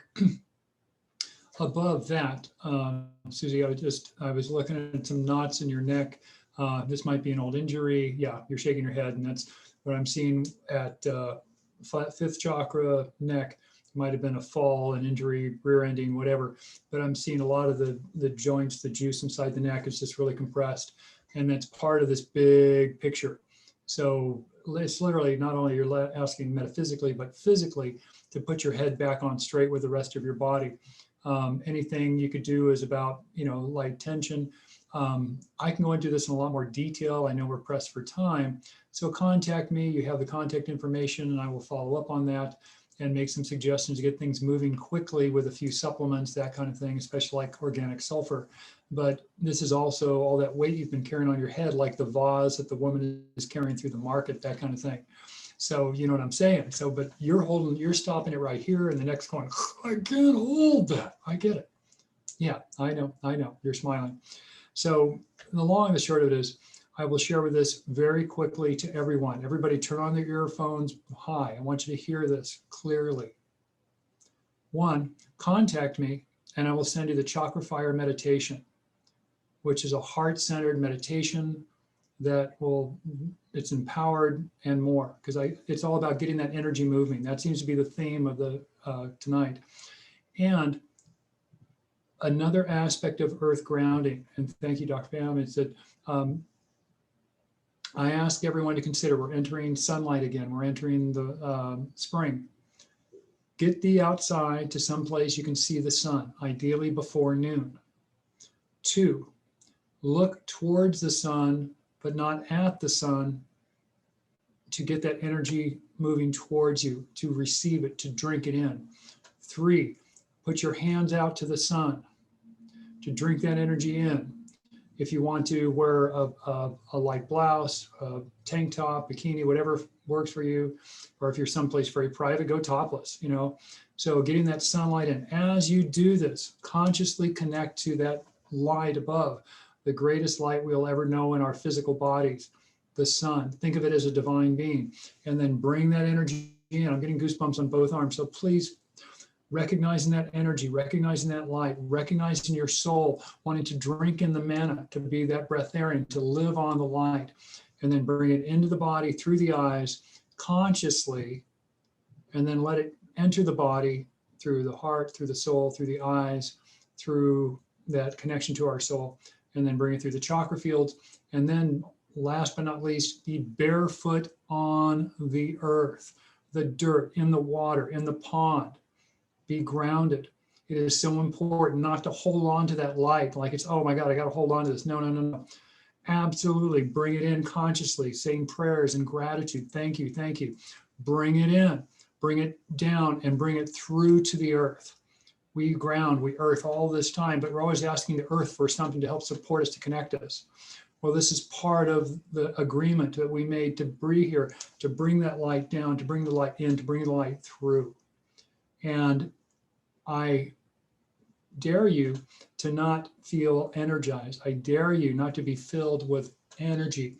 The first time I got this completely downloaded, I didn't eat the rest of the day. I was not hungry. And that, one and all, is how to start the first step to becoming completely a breatharian, living on light. But specifically for you, I'm sharing this, Susie. Okay. Thanks, Cara, and then, or sorry, thanks, Justin. So Cara and then Carolyn. Susie, sorry you're not feeling too hot. It's no fun, but you're a healer. So I know this isn't the first time you've not felt well. Your chart is pretty tremendous in terms of the healing experiences that I'm sure that you have gone through and that has informed your work. So also I honor you and your tremendous skill that you bring to everyone here and to your clients. It's always fun to get to read the charts of other healers and go, wow, yeah, she's really good. So I just want to honor that.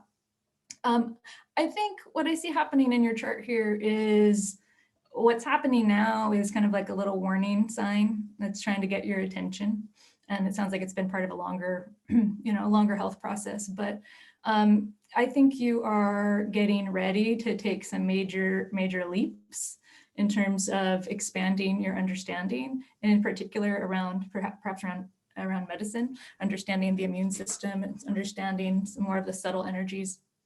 I know it's already a big part of your work, but I can just see the way the planets are shifting and moving that you're going to get a little taste of it this spring and summer. And then next year, you're going to be moving so fast, you can't learn enough. And so I feel like what's starting to activate now is, are themes that you're going to be working with for a little bit. And I think your health is something that's going to need to be very much protected in the next year or two as well. It doesn't seem like this is an isolated, situation. I shouldn't say isolated. It seems like there are, and I wouldn't say this to anybody. I don't want to make anybody ever worry, right? But I know as a healer, to be able to be to work with it and ask what this is about is helpful to know that this may be a little bit of a longer term. Bringing up some longer term issues. So one thing I'm seeing is the potential for random occurrences, or there's a sense of, there's a little bit of a surprise factor. And so I'm just kind of giving you that sense to be prepared that there may be some more surprises that kind of pop up in the next year or so. 2022 does look like it could be, to work with a little bit. And in general, so I work a lot with the nodes, north and south node of the moon. They have a lot to say about where we lose our energy just natally and where we lose our energy at different times. So you have a lot of pressure and a lot of energy losses that are activating some of this health stuff. You also have some planets that are in a health related part of the chart that are so there's a lot of things that are kind of aligning to make this a little tougher time. And so, what I'm looking at is what are ways to strengthen you, to boost your energy the best. I love Justin's suggestions around working with the sun. I actually just taught a class called Heal with the Sun, and we were learning about our power days astrologically and which days the sun is most supportive of us, and we can harness those amazing vibrations, and which days we have less support, and how to make sun water and bring in more of those high vibrations to support our health and wellness. So if you're interested, Susie, let me know and I can share with you some of that. But also, I'm curious about routine and nutrition and structures, because I see your health is better supported when you do those really boring things that a lot of us don't like to do, right? So really attending to your sleep and wake schedule, really attending to putting the most nutritious foods in your body that you can, giving yourself time to rest. You got some Aries energy that's probably not much in your nature. You want to just go, go, go. So to be able to give yourself some parameters to work with, I think that's going to be really, really, really, really helpful. But overall, I mean, when I look at it, just the energetics of it, it just feels like you're getting ready to step into an even deeper level of your work. And this is, you know, some of that stuff that's kind of getting your attention so that you can figure out how to expand that knowledge that's coming to you. Yeah, thank you. All right, Carolyn, go ahead. Hi, Susie. The energy medicine modality I work with is based a lot on acupuncture, Chinese medicine, 5-element theory. So I'm getting a lot of the, first starting with the kidney meridian. K1 point is on the bottom of the feet. So that grounding is very important for you to connect. Also that meridian, the kidney meridian is definitely very stuck. It goes up the legs. Your elements, there are some elements that are out of balance. I'm also picking up some old stuck kinetic energy from, you know, old injuries, old accidents that you may have had that have gotten stuck in the body that's creating a blockage. I would love to connect with you off this and, you know, do a session on you, because it's more than just what I can do here now. And I want to allow for other people to ask their questions, but I hope you would contact me and we can connect and I can go into more in depth on how this works. But I think a good clearing and balancing would really help open up some of these energies, along with all the other suggestions that you've had. So thank you. Thank you. Thank you very much. All right, everyone. Thanks so much. Thanks, Susie, for your question and for everyone's answers. Yeah, lovely information for all of us. All right, let's see. So let's see, we've changed the order a little bit, and I'm so sorry about the pronunciation of your name. You'll correct it when you come on right now. Amira, Kat, Jessa or Jisa, and then Sky, and then maybe Anissa at the end. So Amira, or? Yes. Okay, yes, great. So how is your name pronounced, please? It's Amira. Okay, great. Yeah. Go ahead. All right. So I've been having health issues for about like 15 years. I was diagnosed with pseudotumor cerebri. And in the last 3 years, I got diagnosed with fibromyalgia. And I've had a lot of trauma in my past life. And I've been, and all the doctors, so I decided like going through the doctors have not been helping me a lot with all my healing. So I've been learning and trying all different healing modalities and been doing a lot of self-healing, clearing out all my past traumas, at least in this lifetime, and dealing with all those things. And I was just wondering, is there something more I'm missing that I'm not paying attention to, blockages that are hindering my healing? Is it something from my past life? Or because like I really need the pain from my past. I need that to stop, and I want to be able to heal and be able to, and I'm hoping that I will also be able to heal others in the future. Maybe that's something y'all can see for me, because I'm kind of hoping I can do that. Another thing, another question, like about like 8 weeks ago, I had like a really weird thing happen to me. It felt like like I was electrocuted, but I knew it was coming, and I was just sitting down, and there was like, I felt like I couldn't hear. I got faint, really hot. I threw up. It was like a purge. And ever since I feel like I can hear static and like all these other electrical stuff. So I'm wondering if that was more of like my spiritual healing or my spiritual, you know, leveling up, I guess, if that was something, or was it like a physical, like a real, like something else happening? So I guess that's it.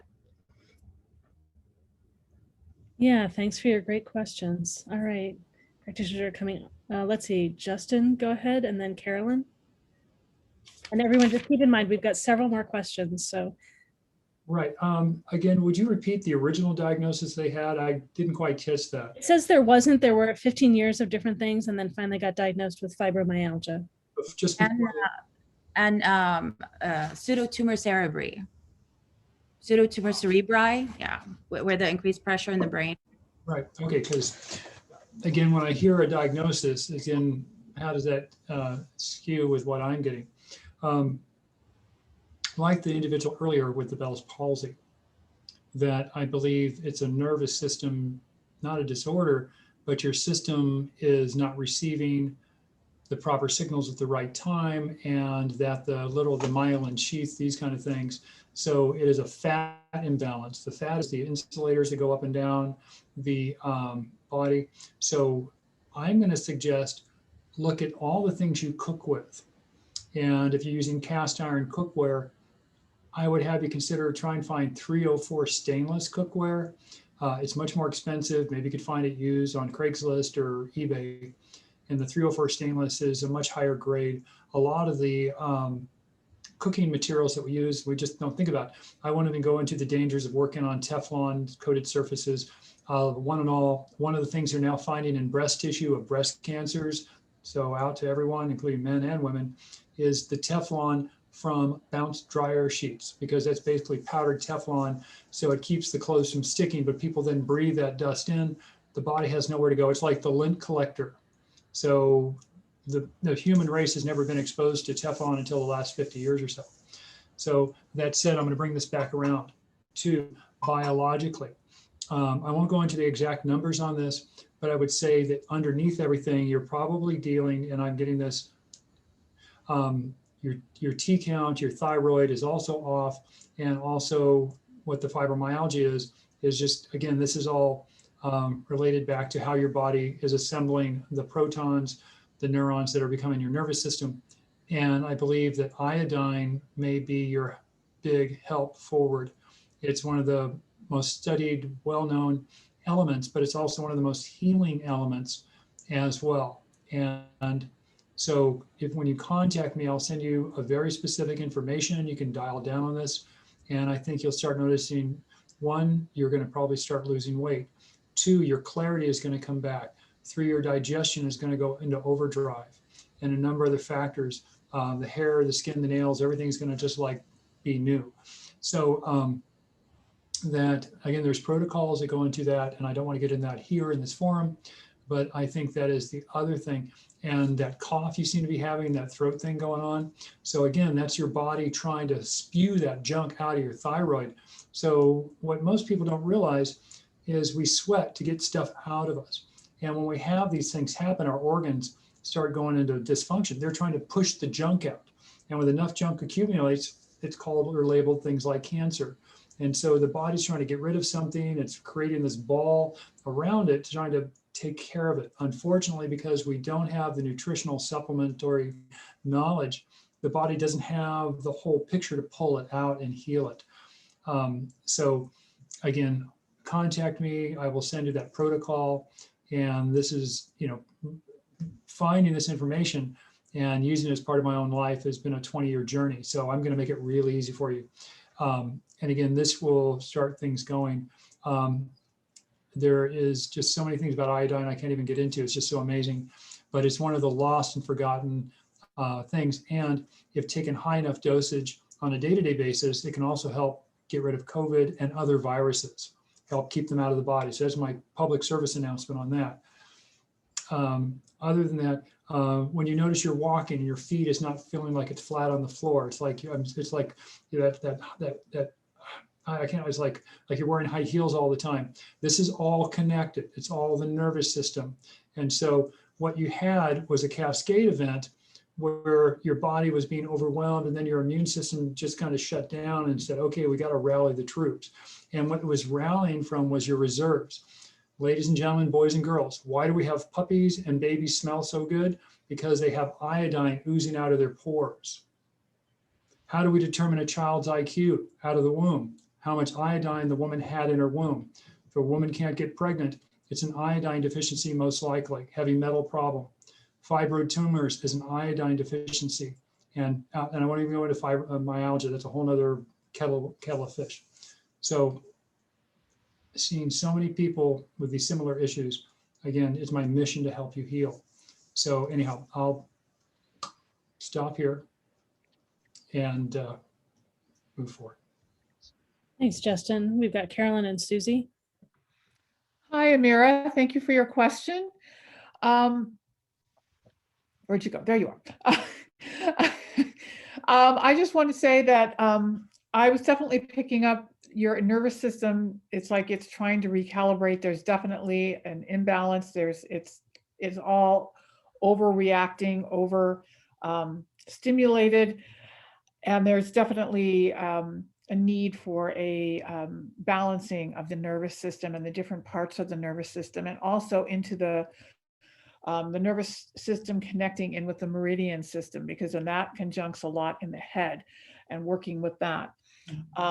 Also, I'm seeing a lot of stuck old emotions, a lot of old emotions, which can then ultimately become physical diseases, especially when you talked about the fibromyalgia. I was getting lots of old anger, and it could be this lifetime, it could be previous lifetimes and other experiences. So that needs to be cleared. Just getting in touch with these old emotions that you don't need to be carrying around with you anymore. Also, some inherited influences, which could be coming from older generations, old events, past lives, etc. So I'm not going to go into all this and do all this now. If you're interested, we can do a session. I can work with you to help work with this. But there definitely are things that can be done to help you clear out these old energies that are creating a problem for you. So thank you very much. Thanks so much, Susy. Go ahead. So Amira, when I saw your face when Justin mentioned the dryer sheets, it was like, oh, so here's a real quick fix for getting the dryer sheets out. I use wool dryer balls. So you get a ball of wool, you felt it down. I have 5 of them in my dryer, and it takes care of the static. Nothing smells like anything, but wool dryer balls, you can either buy them or talk to your friendly neighborhood fiber artist. And the other thing was the past life stuff. I see a whole lot of past life stuff. And there are meditations galore out there. I've got some from August 2020 on my Blue Lightning Healing meditations. One's kind of light, the other one goes deep. So, yeah, have a session with somebody and we could sit there and look at it. But if you want some immediate gratification, you've got a lot of resources out there. All right, thank you so much. Mhm. All right, great. Cara, go ahead. Hi, Mira. Nice to see you tonight. I'm sorry you've dealt with fibromyalgia and all this other fun stuff for so long. I totally understand. I've dealt with chronic fatigue issues, and it's frustrating. It's really, really frustrating to be young and vital in like the prime of your life and then be tired a lot and be in pain. So I just really hear you. And one of the things I see in your chart is that being a Taurus sun sign, you usually have a great deal of strength as a Taurus, but your life force gets distributed unevenly. And so I'm wondering if that's part of your experience with fibromyalgia, where some days you've got energy, some days it's just completely gone. It just really goes up and down, and you don't know what day is going to be what until you're there, right? Yeah, so that's one of the tough things. And I think one of the things that's sometimes helpful to look at our health through the medical astrology chart is to go, oh, there's some design in this in some way, though it's hard to understand like why, why would this, be part of my experience. But it's sometimes helpful to go, okay, it's not necessarily that I've done something wrong or that I haven't, latched on to, and then not to say that there aren't solutions in it, but sometimes it's just helpful to go, okay, this is just part of my life experience that I'm here for, is to work with this kind of erratic energy. And again, a lot of us learn about healing through our own stuff. So that's one thing I noticed, is that potential. I'm curious about your hormones and kind of, if it's okay, I know we're in a public setting, do you have difficult periods? If you get periods, do you have some female issues of any kind? Not that I know of. I have an IUD, so I haven't had my period in like 3 years now. Okay. Okay, gotcha. So yeah, some of that inherent stuff you may not have to deal with. So okay, that's good. That was one thing I was looking at, wondering. Okay, so you mentioned the increased pressure on the brain. I can see that potential for inflammation for sure in terms of the head, and also just nervous system in general. So it does feel really, really, really important to keep your nervous system calm. And I don't know, this is probably not the right forum to get into like, what are all the things you're taking? And we may not be really authorized to share stuff with you, but there is definitely a strong element of inflammation and needing to have support supplements and things that help be able to kind of calm and quiet and cool what can look like a lot of heat that gets generated in particular around your nervous system. Oh wait, where'd you go? Oh, there you are. Everything changed for a minute. Circulation. Do you get really cold hands and feet? Your circulation feels poor? Actually, like I don't know why I get my hand palms will start sweating, but my fingers will freeze. Okay. And I feel like I can feel different energies through my hands. Like they'll be super hot or super cold, and it'll change instantly. So I don't know what that is. But yeah. One of the things that I see in the chart is just challenges with circulation in general. So that would make sense that some areas are feeling okay, some areas are not. And of course, I mean, the circulation system is incredibly important to deliver all of the different nutrients and things that we need to our bodies. So that's something I would work with a practitioner, a doctor around, and just say, hey, if you haven't already, to talk about that, where the goal would be to kind of create a more smooth flow of energy through your body. I know that sounds kind of, I'm not a doctor, so I don't know exactly all the right terminology, right? But it's that things are not being evenly distributed, right? Nutrients are not necessarily being easily distributed, blood supply may not be. And so then that can contribute to feeling more off on certain days. So that's something I would explore a little bit more if there's some support there for that. And then just in general, just based on I don't have your birth time, actually, I should say that too. So I don't have all the information from your chart. I'm just seeing half, about half of what I can see here. But there is this thing in astrology called a quincunx. It's a relationship, mathematical relationship between planets. And it's where it's almost like you've got something in your rear view, or excuse me, not in your rear view mirror, when you're driving down the road and somebody's in your blind spot. So this health stuff is complicated because some of the things that are relating to your health issues are sitting in the blind spot. So in the chart, in a way, it's like these planets that are just kind of hard to see, and they're kind of causing some trouble. So it would make sense why some of this is taking a while and may still be part of your journey, is to try to work with and understand. So it's hard without having your time of birth. So sorry, I can't be even more specific about how that then activates.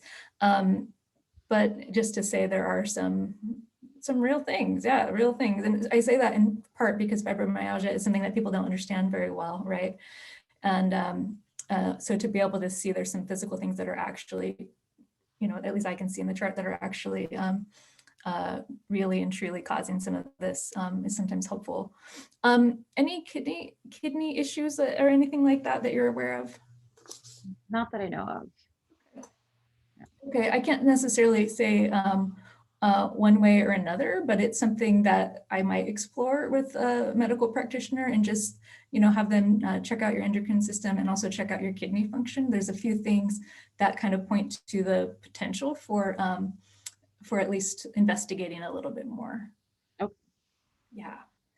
So I think that's about it for me right now. So thank you. Right. Thank you so much. Yeah.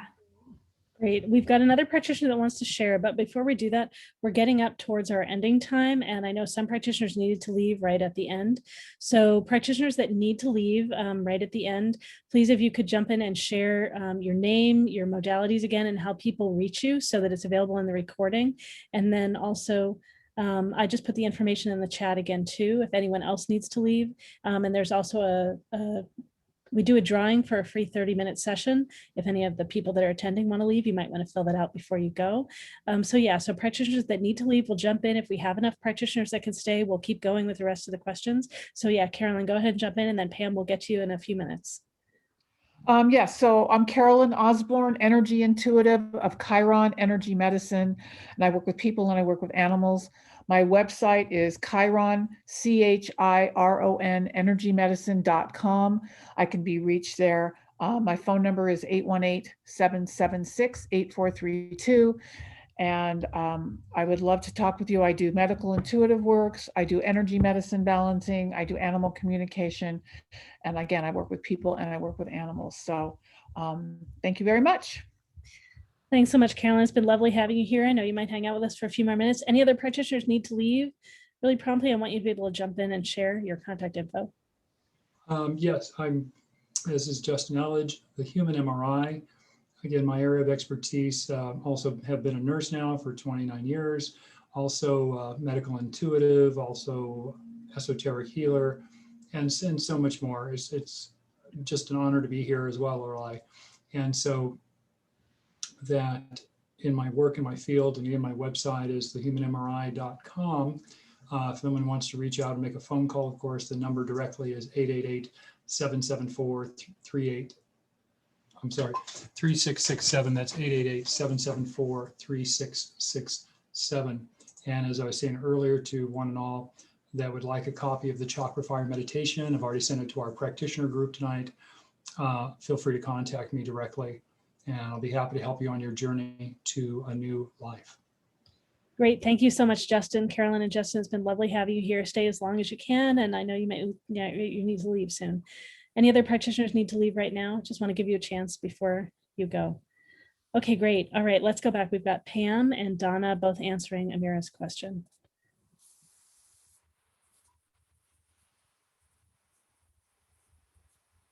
Let's see, Pam. Yeah, Pam, go ahead. Yeah. Hi. Well, I know I didn't pick up a lot with you, but I did pick up your thyroid. When he was talking about that earlier, definitely your thyroid is supposed to be calibrating at 10. It's at 1, 2, 3, 4, 5, 6, 7. There's several trapped emotions there that would help the thyroid to go up to a higher calibration. But I still think you need something to take for the thyroid. And it doesn't have to be medication. Sometimes that's rough on you. So there are wonderful natural things to take. And he's right, as I asked for ULO and iodine, and I got a positive on that. So it says, yes, you are. So anyway, it definitely checking in with your thyroid, because that's going to make you feel tired and feel like you just have no energy. It'll make you feel drained. So definitely, I think once you get that balance, that's going to help a lot of other little things too. And thyroid affects the whole body. So many crazy things. Look, I want to take off these 2 emotions for you, and this will off the thyroid. These are really heart walls. And I want to go back in time when you were 1, 2, 3, 4, 5, 6, 7, 8, 9, 10. I'm at 10 years old. That's when we take our shadow on. So you took on stubbornness and feeling worthless at 10. And did that come in with your mother, with your father? No, you were in school. You were in the 3rd grade, and it had to do with your teacher. So something was said and done that made you feel stubborn. And you know, what do? We get stubborn when we're going to protect ourselves. It's just a form of protection. But the thing about being stubborn, people say, yeah, I'm a stubborn person. And some people say, well, I can't believe I'm never stubborn. But stubborn, that blocks the energy in your body. It blocks your joints. It blocks, as you get older, it even gets worse. So try not to be stubborn if you find out or think that you are. Everybody says, oh, she's just stubborn or he's just stubborn, but that's not a great thing, But physically, it's not a great thing for us. But again, we use it for protection. And I want to ask if there was anything else that I want to do your brain. It's supposed to. Okay, so I'm picking up 15. 15 could be ADD, ADHD, OCD. It could be all kinds of little Ds. That means that you are a little bit on the spectrum, which is okay, because that could be dyslexic. A lot of people are dyslexic. I have a little bit of it too. But still, again, the brain calibrates at 14. 15 is the where you're having ADD, ADHDs. Again, these 16. I'm just so you all know, when the brain calibrates at 16, it is Asperger, and 17 is autism. And if the brain calibrates at 13, which is below the normal, which is 14, and I had to figure all this stuff out, that means a damaged brain. And right now, I just think that, I think that your thyroid, brain, thyroid, everything's all connected up here. You're going to start feeling better when you get that thyroid balanced, honey. Get that checked out. The only thing is sometimes you go to a doctor and say, oh, your numbers are all great and wonderful, but you could still take something natural for a thyroid that wouldn't bother you at all. Okay, that's it. Good luck. And I'm leaving. Thank you. It's been wonderful. I want to tell them that my name is Pam Drinnon, and you can reach me at angelworks22@hotmail.com, or my phone number is 901-331-0841. I live in Redmond, Washington. And my business again is called AngelWorks. And if you want to find me on, go to Facebook and just put in Pam Drinnon and get on my page. I would love to have you on my page. Okay, thank you, guys. Y'all have a great night, and I love doing this. Laureli, you're the best, honey. Oh, it's been lovely having you. Great to have you back. Thanks so much. And if everyone, if you scroll up in the chat, I put all the practitioners' info in there again, and you can also find them on the Facebook link if you go to Facebook. And if you have trouble contacting any practitioner, please always reach out to me and I'll get you in touch with everyone. All right. Thanks so much, Pam. All right. Donna, you were possibly going to share something. Did you want to jump in and do that, or just want to give you a chance if you wanted to do that? Okay, maybe not. All right. All right. Thank you so much, Amira, for your question. All right. So next in line, so let's see, practitioners. I want to just make sure we have a few practitioners that are staying. I think we do. Okay, great. So Kat, you're next. Hi, thank you so much. So my question is actually about one of my kids. He is, I mean, definitely a light worker. He has so much to offer the world. When younger, he had, food, like severe food allergies. And then little things that I picked up along the way I thought were part of his, just part of his, we're all quirky. So just embracing. And when I asked, I was always told that's nothing to, consider. So I went more in the direction of like, well, maybe it's ancestral or emotional stuff. But now we're looking at, he's okay. So I wrote down, because I forget things, very sweet and logical and sensitive. But then I've also been looking at some of the neurological pieces. For the last 2 years, actually, he's had like outbursts and physical tics. So we've been having him tested. He had strep virus, so we went on to antibiotics. And so when you have these neurological impact from strep, it's called, the acronym is PANDAS. But after the antibiotics that would help with the strep, he's still having them, in fact, worse. So now we're taking a step back for more lab testing. And so then we would call it PANS. He's also always been a sensory avoider and gets overwhelmed, which many of us do because we have gifts and we're learning how to be in our bodies and stuff. So I just would love it, if you're getting positive or negatives on some of the things that I already said, if you're getting other directions, like anything I can do to, help him out, because, and anxiety too. We, this year has been great because, he's gotten to like stay in the home. And so we've done a lot of energy work, but it's also been really stressful for him. So just anything you get, I just really appreciate it. Thank you so, so, so much. Sure, you're welcome. All right, I'll mention a few things and then Susie's in line. So I don't think you mentioned this early on in the call. So sometimes when kids have a number of these different symptoms, conventionally, they get labeled as autism. And so just the super sensitive energetically. So I would look for all kinds of other things that he might be sensitive to. There might be food allergies or any other just physical things in the space. And then whether or not he has autism, you might want to look at the literature of some of the really caring ways of helping kids feel safer and less anxious and less stressed. Certainly if he has struggles with adapting to change and things like that, a lot of those tools might be useful and helpful. I don't know if, have you looked at that before? Oh, yes. Thank you. Yeah. We've actually structured our household and a lot of our, the word discipline is coming to mind, but not like punishment discipline, like teaching and raising up, as discipline. Like we've been using a lot of things that we found, using that because no doctors have or educators have seen what we see, but we see a lot of things. So if it's helpful, my thought is if it can be helpful, then of course. Thank you. Sure. Yeah, because one of my exes had a son that was on the autism spectrum. We didn't realize until we'd been together, and he was already, I think, 17 or 18 at the time. And regular discipline doesn't work with him. That's not really the approach. And for us, having a much deeper understanding and being much more patient and not having too much happen at once. And yeah, so just some of it might be overwhelm of stimulation and overwhelm of all kinds of environmental and chemical things in the natural environment that his body is not doing as well with. So yeah, that's just something I wonder from what you shared. All right, we've got Susy and Dr. Nadine in line. Hey, Kat. What I got when you started talking about what his behaviors are, I got very strongly that he is starseed and he did not want to be here, whether it's Orion or Pleiadian. I'm not sure. I'm not very well versed in starseed. So he's just still going through a process of what did he sign up for.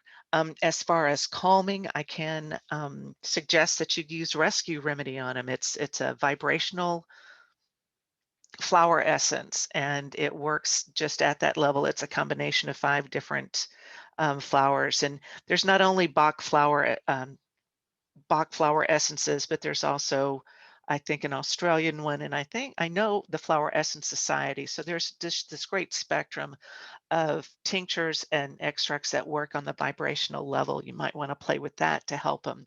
And again, as far as the starseed, that's what I got very strongly, but I'm sadly not well versed in it. Galactic Ashley, who is a regular here, would certainly be able to help you with that. And there it is. That's what I got. Thanks. Yeah, that totally, I get that. I think also just the physical plane is very constraining for all kinds of kids that come in that have special gifts. Dr. Nadine. So Kat, what's his name? Leo. Leo. Okay. So so much here. There's so much here, and huge being trying to squish into a little tiny body. And the being is really trying to accomplish all the thoughts and all of the actions that the soul signed up for in a little short time. And the body is freaking out. The body's like, whoa, blah, blah, blah, blah. And it's like, okay, can we just talk to the soul and allow the soul to take a step back a little bit and look at, I'm watching all the meridians, and the meridians have kinks in them and clogs in them because they're trying to do things on Earth time, and he's not Earth time. He's just not, which is not bad. It's just he's not connected to that. So his central nervous system is like, I'm gonna say jacked, if that's a good word. It's, when you plug a 2-prong that's supposed to be a 3-prong plug in, too much juice coming through the wire, if that's making any sense whatsoever. So a couple things. Susy mentioned Bach flower rescue remedy. Yes. Another one I would suggest is it's called phosphatidylserine. It's a fat that the brain produces, and it will allow the thought process to slow down so that he can track. And I'll write that out in the chat. The short name is PS, so like Paul Simon, PS. And you'll find it in the brain aisle of any health food store. And phosphatidylserine, depending on how old he is, if he's under 6, I would probably say the 50 milligram. If he's over 6, 100 milligrams. And it's again, it's a fat that typically the brain would produce. It's not producing it right now. And so he's literally popping from thought to thought to thought to thought to thought. So way overstimulated, and it will allow him again to slow down so he can track. A couple things that I can tell you is really look at where his bed is structured and what is directly above and below his bed from a electrical. Are there, for example, I have a couple autistic kids I work with, and where they're twins, and where their bed is, their father's office is directly below them. So all of his computers and all of his electronics are directly below their bed. And they had to completely revamp how the house was because it's too much electricity moving through an already overstimulated body. So that's one thing that I'm being asked to have you just look at, where his sleeping situation is. Another thing that being asked to have you communicate is that only whenever there's a choice, it's always asking permission. So it's like permission-based, I'm going to say training because I work with animals. So permission-based training. Would you like to? Are you open to? But there's only 2 choices that are given. If there's 3 choices, it's overwhelmed. If there's 4 choices, you're done. So always 2 choices. You know, would you like to go to bed at 4? Or would you like to go to bed at 4:15? We're not talking 4 or 10. You know, would you like to go to bed at 4 or 4:15? 2 choices. Let him choose those, whatever those 2 choices are. And it's always coming from permission. There's another piece that's coming through, and that piece is when he's out of his body, he is free, absolutely free. And you and dad can have amazing conversations with him in spirit form. So communicating spirit to spirit, spirit to spirit, allowing him to communicate spirit to spirit, and then bringing that message into the physical body. So I'm going to stop there because that was a lot of information. And if I need to put something in the chat, let me know, because I don't remember half of what just came out of my mouth. There was something phosphosadylserine. I was going to put that, and I'll put that in for everybody to see what that is, because there's a couple other people that want that information. And with that, I'm complete, unless you have a question for me. Yeah, Kat, did you have a question about what came up? That was great. I've been scribbling, Okay. as you guys are talking. Thank you so much. Thank you. Great, it's And recorded that's too. exactly. I'm sorry, Laureli. Go ahead.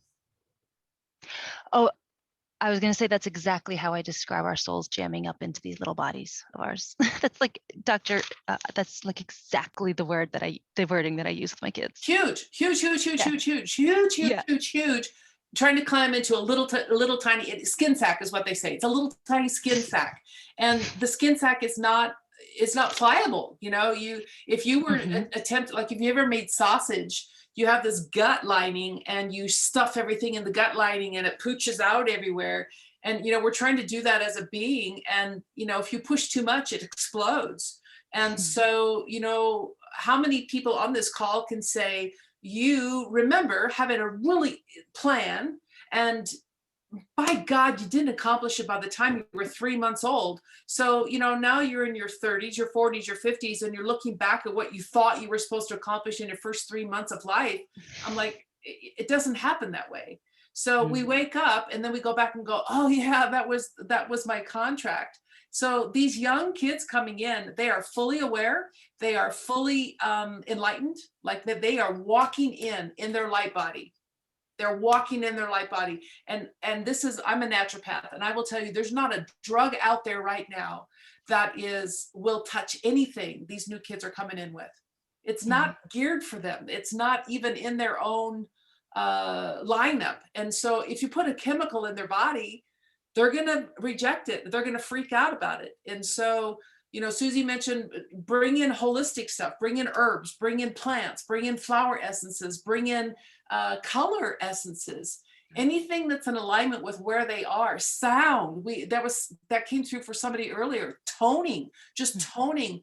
And then Justin brought forward earlier, he brought forth, going out into the sun and connecting to the sun.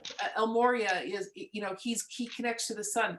Bringing that sun into the body will have more of an impact on each of us, and especially on your son, than any chemical that you could put in your body that is completely going to whack you out and be out of alignment. I actually, That's my 2 so cents worth. I'm wearing headphones, and when Justin started talking about the sun, I took them off and had my son sit and listen, because every day I'm like, we're gonna go outside for, because he doesn't want to go outside. So, but I know that, we're gonna ground, we're gonna get the sun. So I had him listen to that. He was like, oh, mommy, please, you're really pushing me here. Yeah, thank you. You're welcome. Great. All right. Thanks, Dr. Nadine. All right, we've got Cara. Kat, nice to chat with you tonight. So I was looking at your son's chart, and in terms of being neuroatypical, he doesn't have a lot of the things I would normally see in terms of if there was some question of autism or dyslexia, things like that. My son has different way of thinking, and so I'm really keen to look for those sorts of things in the chart. So there wasn't anything in that way that really that struck me as out of the ordinary, but he does look incredibly sensitive and could be very, very sensitive to food, as you mentioned, his food allergies, and also sensitive to environmental toxins or things in the air, things in the home in different ways. So he definitely looks like a very sensitive guy.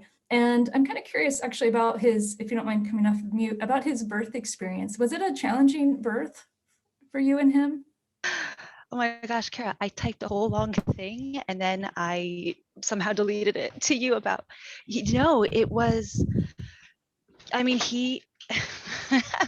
so he wanted to stay in utero forever. Yeah. And my doctor just kept pushing and, and so we negotiated that if he was beyond 14 days of that due date window, right? Because she showed me literature of placentas and breaking down. So on day 15 I was induced, but that's the only drug that I had was the oxycodone. But it was a great delivery, other than that part, like other than not getting to have control there, but other than that, like he was in charge. Yeah. Yeah, well, it makes sense that it, being induced, because it had that sense of immediacy and like push. So that makes sense, your birth experience. Okay, yeah, I was just curious if there was any trouble right off the bat. He has, does he have a lot of fears, Kat? Is he like, I mean, I mentioned the environmental stuff. Does he have phobias that come up? Does he talk about being able to, those are, I'm getting putting into question.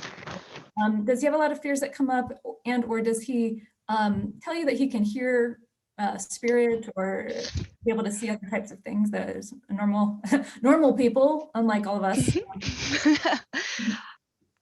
So the fears, he and I both, without the other one knowing, on the same day went and did like these big like cable bridge hikes, and on the same day we both discovered that we're afraid of heights. Like neither of us had those before.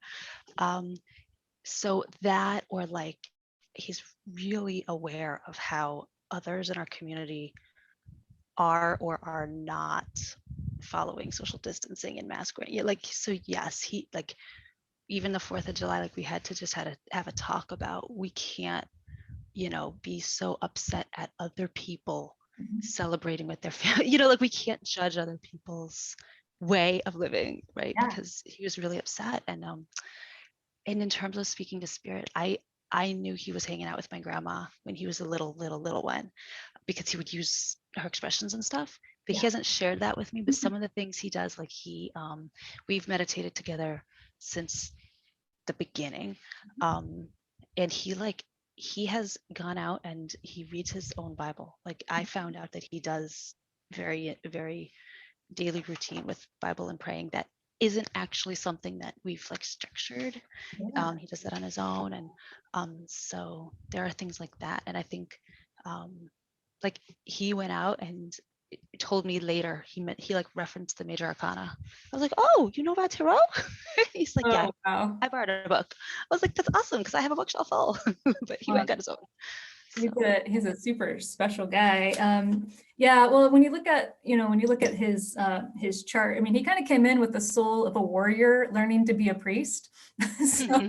So the fact that he's got a lot of Virgo in his chart, drawn to health and hygiene, right? Other people aren't wearing their mask.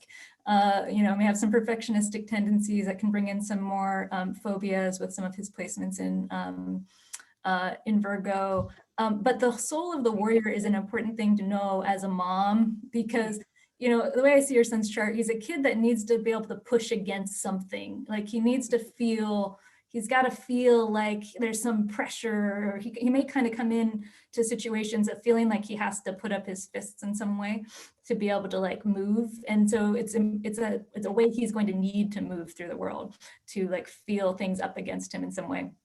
So it's important to know, and I think that might be where some of the outbursts are coming from. He has big emotions and he feels like he has to kind of push to get him out, to make his needs known in some way. So I don't know if that resonates with you, but that's one way I see some of the energy in his chart. So he's also a super artist. I mean, I don't know if you see that in him already, but I mean, he looks like incredibly, incredibly creative.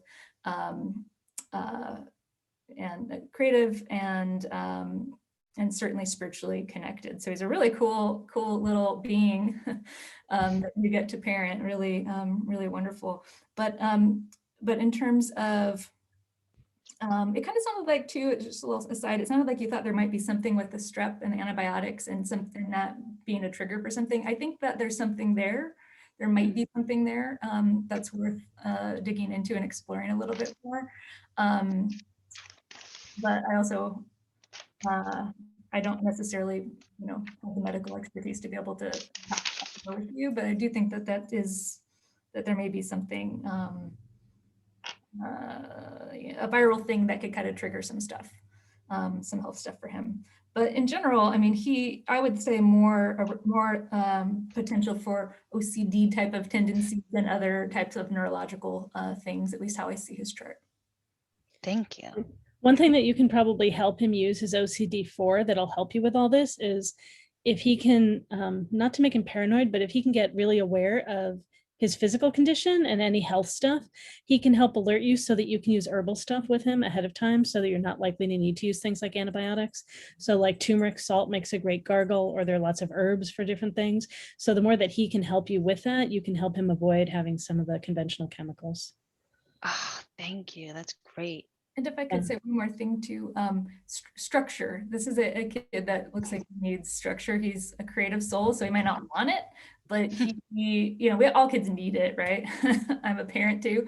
But he looks like he really needs to lean into that, and that actually really supports him in his wellness. Thanks. Yeah. All right, great. Practitioners, anything else you want to share with Kat? I'm Kat. When you mentioned how upset he got with people not social distancing, I saw the lifetimes in which, yeah, of course he went through the Spanish flu. No, I'm sorry, that's not. I want to call it the flu pandemic of 1918 and the Black Plague and several others there, and he was a doctor in some of those lifetimes, but he was also one of those folks who saw it at the beginning, and so he felt like he was raging into the abyss over it. Yes. So that's a trigger for him there. He's also had those lifetimes where he's incorporated his starseed essence into developing remedies for these. So like you've heard of 4 thieves, vinegar and Yes. oil, and okay, so not that he was one of the thieves, but he was one of the ones who actually went in and developed it. So I would say, why don't you see, okay, now this is just me saying, why don't you experiment and see how he reacts to it, but if it's going to put him in danger, then that's just, me being flippant, and I don't want to cause harm, but it may trigger some memories from him. but he has had a big hand in curing a lot of this stuff or getting people through it, just as much as he has caused some trouble. So we've got so many past lives, but this time in this body, this whole starseed aspect of him is just blasting through and looking at the world as he sees it right now in a what are you people thinking kind of way. Yes. And so I get that. I understand that. Can I talk to the starseed portion? See, I don't know the names of them, but feels like kind of Pleiadian. They like to observe, but he's different. No, he's Orion. That's what I'm feeling, because they have a lot of anger with them, and they want people to do things their way, and then they don't. So I don't have any ideas for how to handle an Orion starseed, to be honest. Nope, they're showing me red. While it may excite some people, it will actually help calm them down. So there's carnelian and red jasper. Mm. Carnelian, it feels like, is the strong stone for him. What else? Garnet? Nope, nope, nope. They're just saying no, stop it. Just carnelian Got it. tourmaline, black tourmaline. That's another good one to help absorb some negativity from him, but carnelian is going to help him. I'm getting the feeling it's going to help him chill out. We'll see how that works. I'll bring it over to his bed as soon as we're done. Thank Okay, you. okay. Let him talk to it too. Yeah, Feels like he can talk to him. Yeah, cool. Thanks. that's great. Thank you.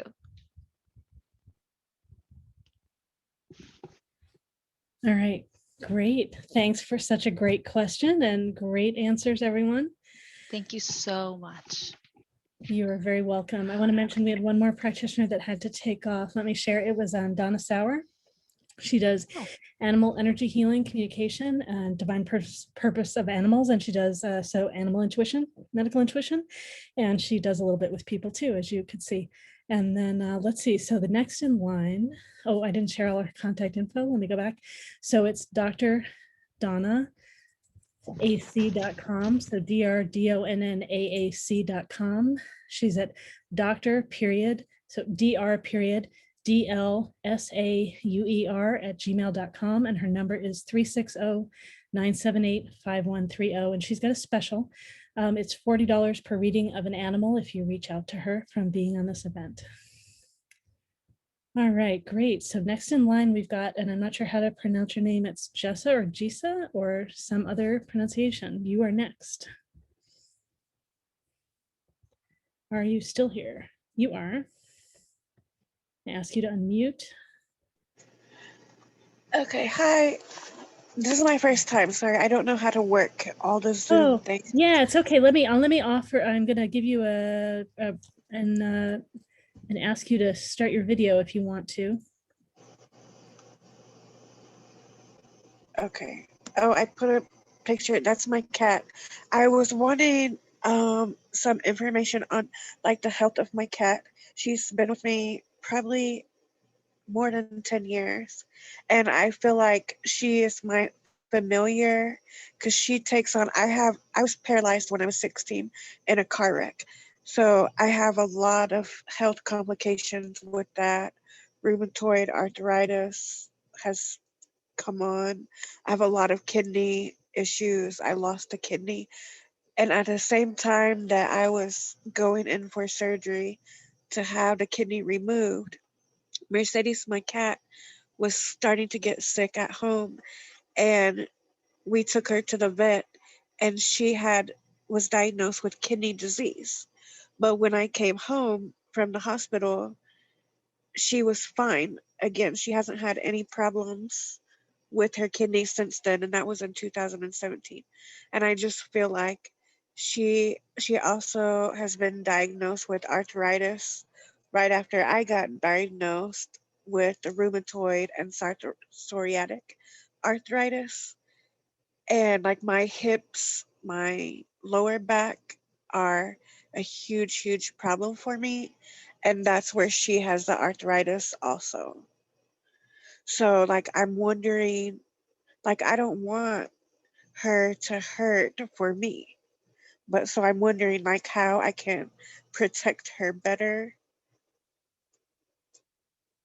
And if anyone has a reading on my cat or me. Yeah, it's great. Thank you so much. Right, Susie's got something right now. Yeah, Jessa, your cat is doing that because that's her soul contract with you. When I was going through my cancer experience, we had a cat who was growing their own tumors, and it turns out, oh, thank you, cat. So this is what she is doing to protect her.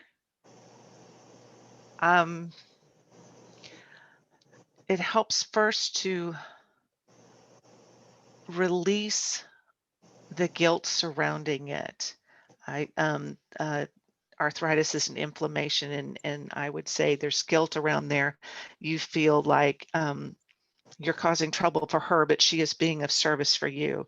So instead of guilt, if you could send her gratitude for helping you and being with you all of this time, and send her that love. You have love, but it feels again tinged with that, oh, I'm so sorry. So say, I love you and thank you. And that will help ease her pain. And if she's able to process it out, then that will help her and actually kind of help you too. As far as your physical stuff, I don't have any hits on that. I got the hit on the cat, so I'm going to leave it for, Dr. Nadine and Cara, and I'll sit on it a little bit longer. But just keep thanking your cat for all she does for you, because she's been with you through so many lifetimes as a familiar, not just as a cat, but as I'm seeing her as a snake, and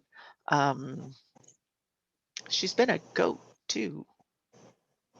That was fun. She liked bouncing around. She enjoyed that one. So she's been a goat a couple of times, but it's the cat right now that is being of service to you. So be grateful to her for that. Thank you. Mm-hmm. Yeah, I just ask a I question. love goats. Like it's funny that she said goat because I am fascinated with goats. I love them. Like she likes other pets in the house. That's amazing. Can I ask you a question? I'm sorry, I didn't catch. Is it Jessa or Jisa? Jessa. Jessa. Do you happen to know the date of the car accident that you were in when you were 16? June 21st, 1996. Okay, great. I just wanted to take a look at it just to see what was happening in your chart. So I'll be quiet now. I just wanted to get that info from you. Thank you. Dr. Nadine, were you ready? Did you want to jump in? I was just going to confirm what Susy said about there's a contract for the healing. The thing is with the kitty is that the kitty doesn't have to hold on to things. And so if you, when kitty's on you and kitty is purring is to allow that vibration of the purr to enter your body and to match that vibration. And it's just on an intention. I'm going to match this vibration. And another key word, absorb the vibration. Allow that vibration to literally move from the front to the back of your body, from the side to the side, from the top down. And then when kitty jumps off of you, if you would take your hands and like clap left over right to completely disconnect with the kitty. That way the kitty can disconnect with you and doesn't have to run all that through the body. And then she'll come back around and hop on you and do another session. You absorb the vibration and then do the separation. And that will help her, live another 8 years versus having to process and take on, if that makes sense. And with that, I'm complete. Thanks, Dr. Nadine. All right. So by the way, my dog wanted to get held not that long ago before you came on, and he's sitting here with kind of an interesting look in his eye. He's just very calm, and it's like he's energetically reaching outwards somewhere. So I think he's participating. My cat is here with me too. She's sitting right by my head. Yeah, great. All right, Cara, I don't know if you've had a chance to find anything yet to look things up. Normally I look a little longer, but I popped in the date because I was just curious about what was happening in the sky the day of your accident. And I was also just studying his name, Tiger Woods' big car accident that he was in. And also the one he was in, I think 2008, 2009. And it's just crazy, to look at the planets and go, wow, this is the certain transit that was happening to you at the time of your car accident was the same type of transit that happened in both of his car accidents.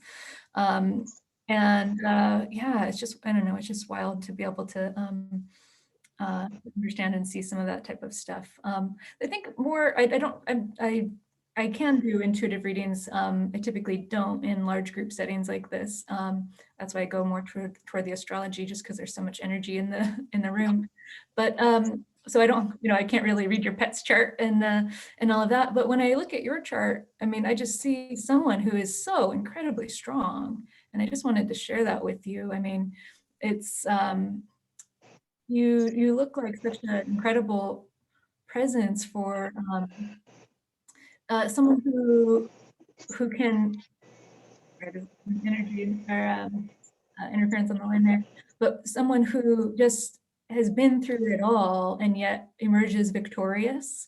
There's just so much strength that I see in your chart, and looks like you have a very motivating presence, or you can uplift a lot of other people. And I was just kind of curious how you've used some of these challenges that you've shared with us so far. Are you using them in a motivating way or helpful way for other people in the world and somehow? I'm not now because my health is not good at all. But for 10 years, I was working in a shelter for domestic violence. I was a social worker. I did a lot of advocacy for that. And also in 2012, I started dancing again in my chair, performing, and I was also Miss Wheelchair Oklahoma. Yeah. So I did a lot of advocacy for people with disabilities, and I'm starting to write some things and just kind of put myself out there to be a guiding person for people. I'm not like a love and light kind of person. A lot of people think I'm rude in the way that I talk because I'm a fixer. My first response to people is not ever, oh, I'm sorry you're going through that. My first response is just, how can we fix this? Yeah. I go straight to that. And so a lot of people think I'm rude, I guess, because I don't connect with their feelings more. I just want to problem solve. Yeah, well, that's some of your strength and your giftedness. You have a lot of what we call fixed signs in your chart. So when you said fixer, just kind of made me laugh. But fixed signs are signs in the zodiac that relate to strength, and there's that sense of knowing what you want, being a little immovable, sometimes a little bit stubborn, right? Where it's like, I really want to move forward this way. Anyway, that might be some of what people were picking up on. But I love that you're a dancer and dancing in whatever way that you can and sharing that joy with people. You all can't see her chart, but she has a ton of planets in Leo, a sign known for dancing and joy and passion and sharing, sharing that joie de vivre with people. And I just, gosh, there's a lot to unpack in your chart, but there's just so much Leo. I just love thinking about you doing the pageant and doing all the different things where you're getting to be on the stage like, a good Leo loves to do, and being able to share that experience with other people too. So in terms of, you have, I can see, of course, the potential for working a lot with the body as a soul, being here to work through the challenges of being in physical form, for sure. But I also see such a creative soul, and I hope, even through the challenges of this health journey, that you continue to find ways on your good days, and as your wellness is supported just bringing more of that creativity and passion out into the world. I mean, it's so what you're here for, is that joyful experience and pursuing what gives you joy, what gives you passion in whatever way you can. Thank you. I just have a little thing that came off of the share you had with Cara. Do you dance with your cat? No, I think they're kind of scared of the wheelchair, like moving around. She But I doesn't like my singing, but they come in the room. I used to have 2 cats, but one passed away, and they would sit like they were my audience and watch me. But there might be a different way that you can dance with her too, just when she's in your chair, she's on your lap, or she's sitting there with you. Yeah. Yeah, there might be less physically like moving ways that you can dance with her. So like my dog is in my lap right now, but there are ways that I can dance with him. Oh. It's sort of like this, because I think then she'll feel more of your Leo energy. Oh, Dr. Nadine, yeah, is doing something too. So yeah, I just think that, so your cat feeling your joy and the happiness, I think that your cat will feel more ease and less like that there's something that your cat needs to hold for you. Thank you. I have to say too, I also see a teacher in you, Jessa. I don't know if you've taught before, but it feels like you have giftedness there, that you have something to share with others in a teaching capacity. That's funny. Every reading that I've ever had, they always bring up teacher, or they ask if I'm a teacher. Yeah.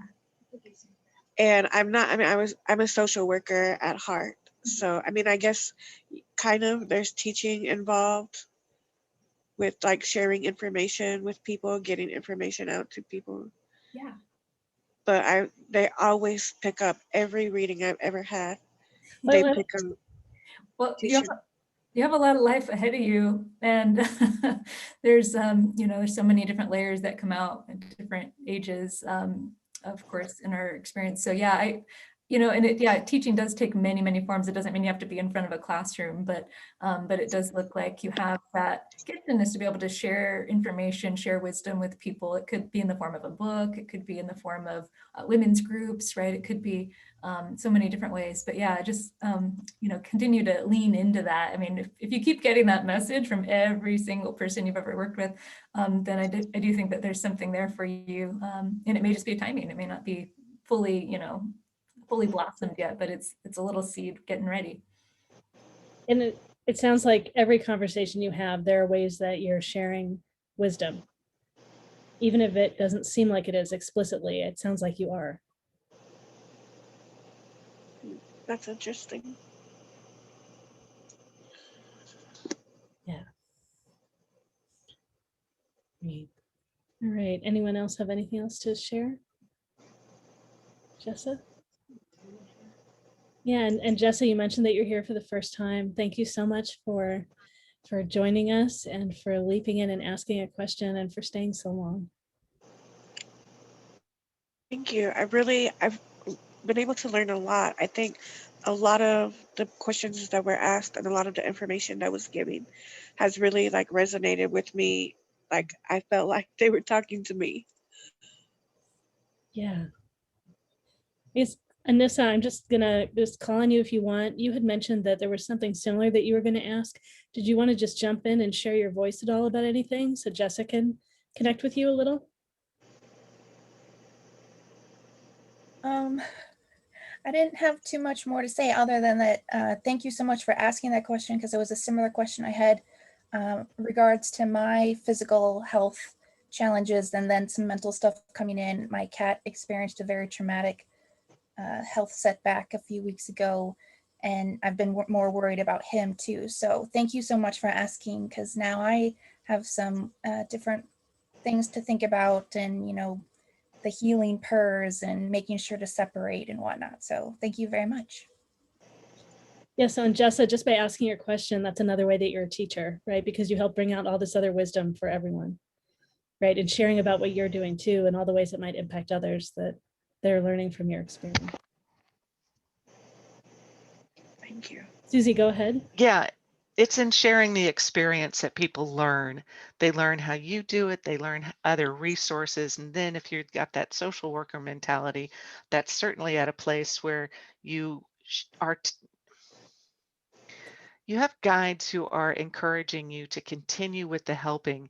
The fixer thing is, you're in service, and it is through that that people learn behaviors for helping others, for looking at their own circumstances and see how they can transform that into a learning experience for themselves and for other people around them.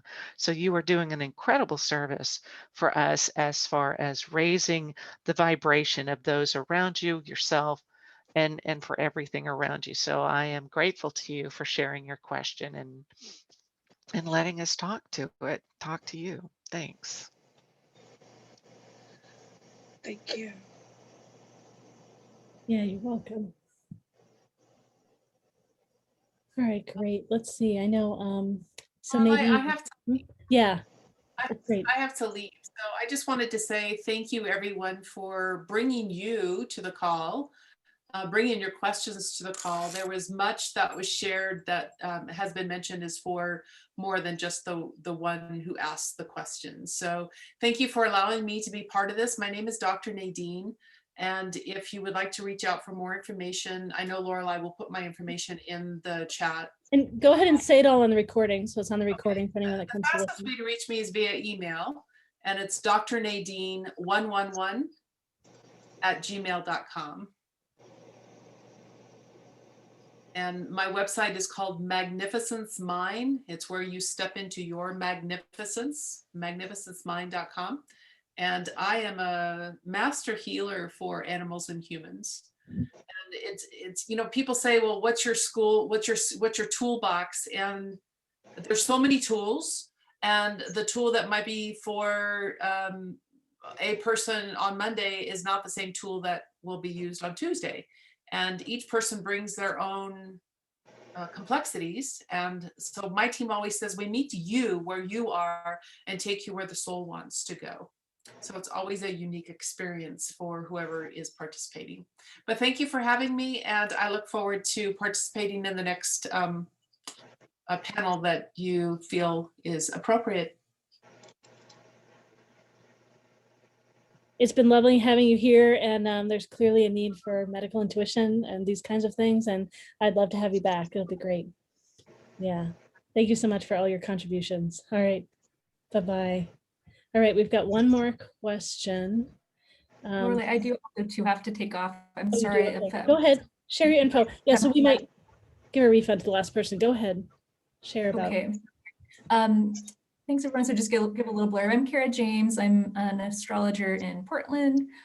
Medical astrology is my new passion that I've been ravenously diving into and exploring. So very fun to be here. And actually kind of fun story, Laureli. I first met you at a medical intuitive panel. I was an attendee like all of you years and years and years ago, and Laureli and a couple other women were answering people's questions, and I was newly in psychic school, and I was like in the audience like going, it feels like that person has a heart problem or this or that. So anyway, it's just kind of fun to come full circle. And that's great. You may have been to the very first panel that we ever ran. It was with Julie and V, I think. Yeah, I think it was. Yeah, it was. So anyway, I just want to say, to affirm all of you who are here that have gifts and that are growing. I mean, it's just, amazing, how time changes and brings our skills in. So in terms of getting in touch with me, I have a website, carajames.com. I'm on Instagram, Cara James Astrologer. I have a newsletter that I share with people. I say, a little of what's happening with the planets periodically and let you know about different events. And I'm trying to do a lot more stuff with my community. So if you're interested in that, you can sign up on my website, carajames.com.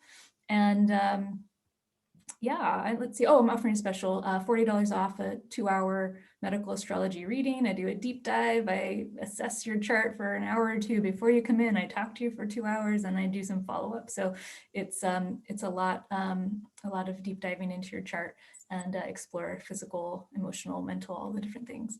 So I'm happy to be of support. And thank you so much for sharing your evening with me. It's very fun to be with you, and I hope the insights from the team here have been helpful.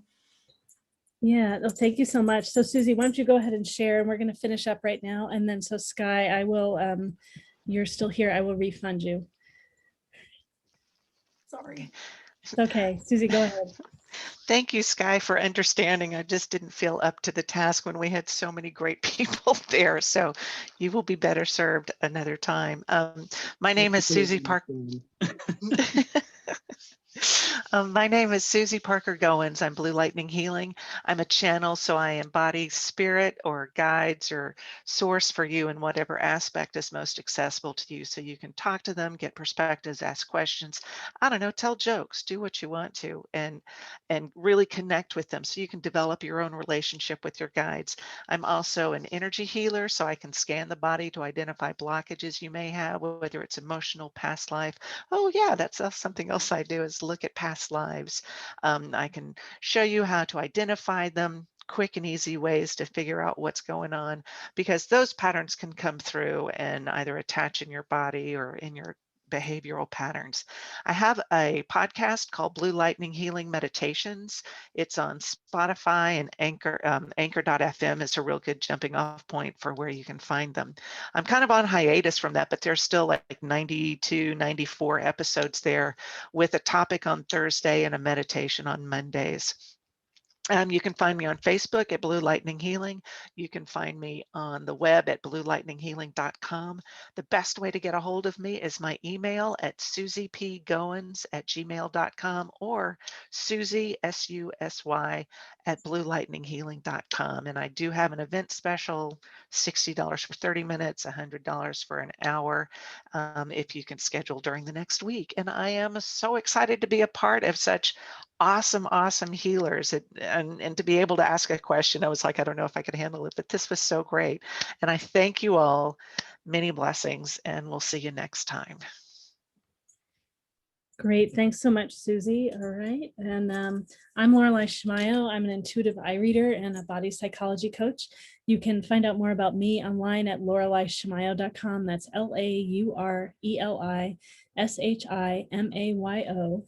And for those of you that have stayed with us the whole time, I put everyone's info in the chat. And then also there's upcoming events, and there's a feedback form. If you'd like to leave us some feedback, we'll enter you into a drawing with a free into a drawing for a free 30-minute session with one of the practitioners of your choice, of everyone who's been here on the panel. We have another panel coming up tomorrow too, if you're interested in mediumship. It starts at 3 p.m. Pacific time. Some of us will be back for that one. And then also coming up, we have a sound healing panel on Friday, March 5.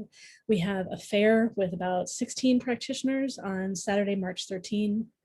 A panel on shamanic and earth-based traditions and inspirations on Monday, March 15, a panel on waking the bear at spring equinox on Friday, March 19, and many more events online. You can find us at MeWeFairs.com. That's MEWEFAIRS.com. Thanks so much for being here and holding the space and being part of the energy of everything. And for those of you that ask questions, and all the practitioners that help contribute to today. And if you want to, everyone, feel free on your way out if you want to unmute and put your voice in the space and say hello and goodbye. And thank you everyone so much. We love doing this. It's such a wonderful experience for us, and it's lovely to connect with all of you and be here together in community.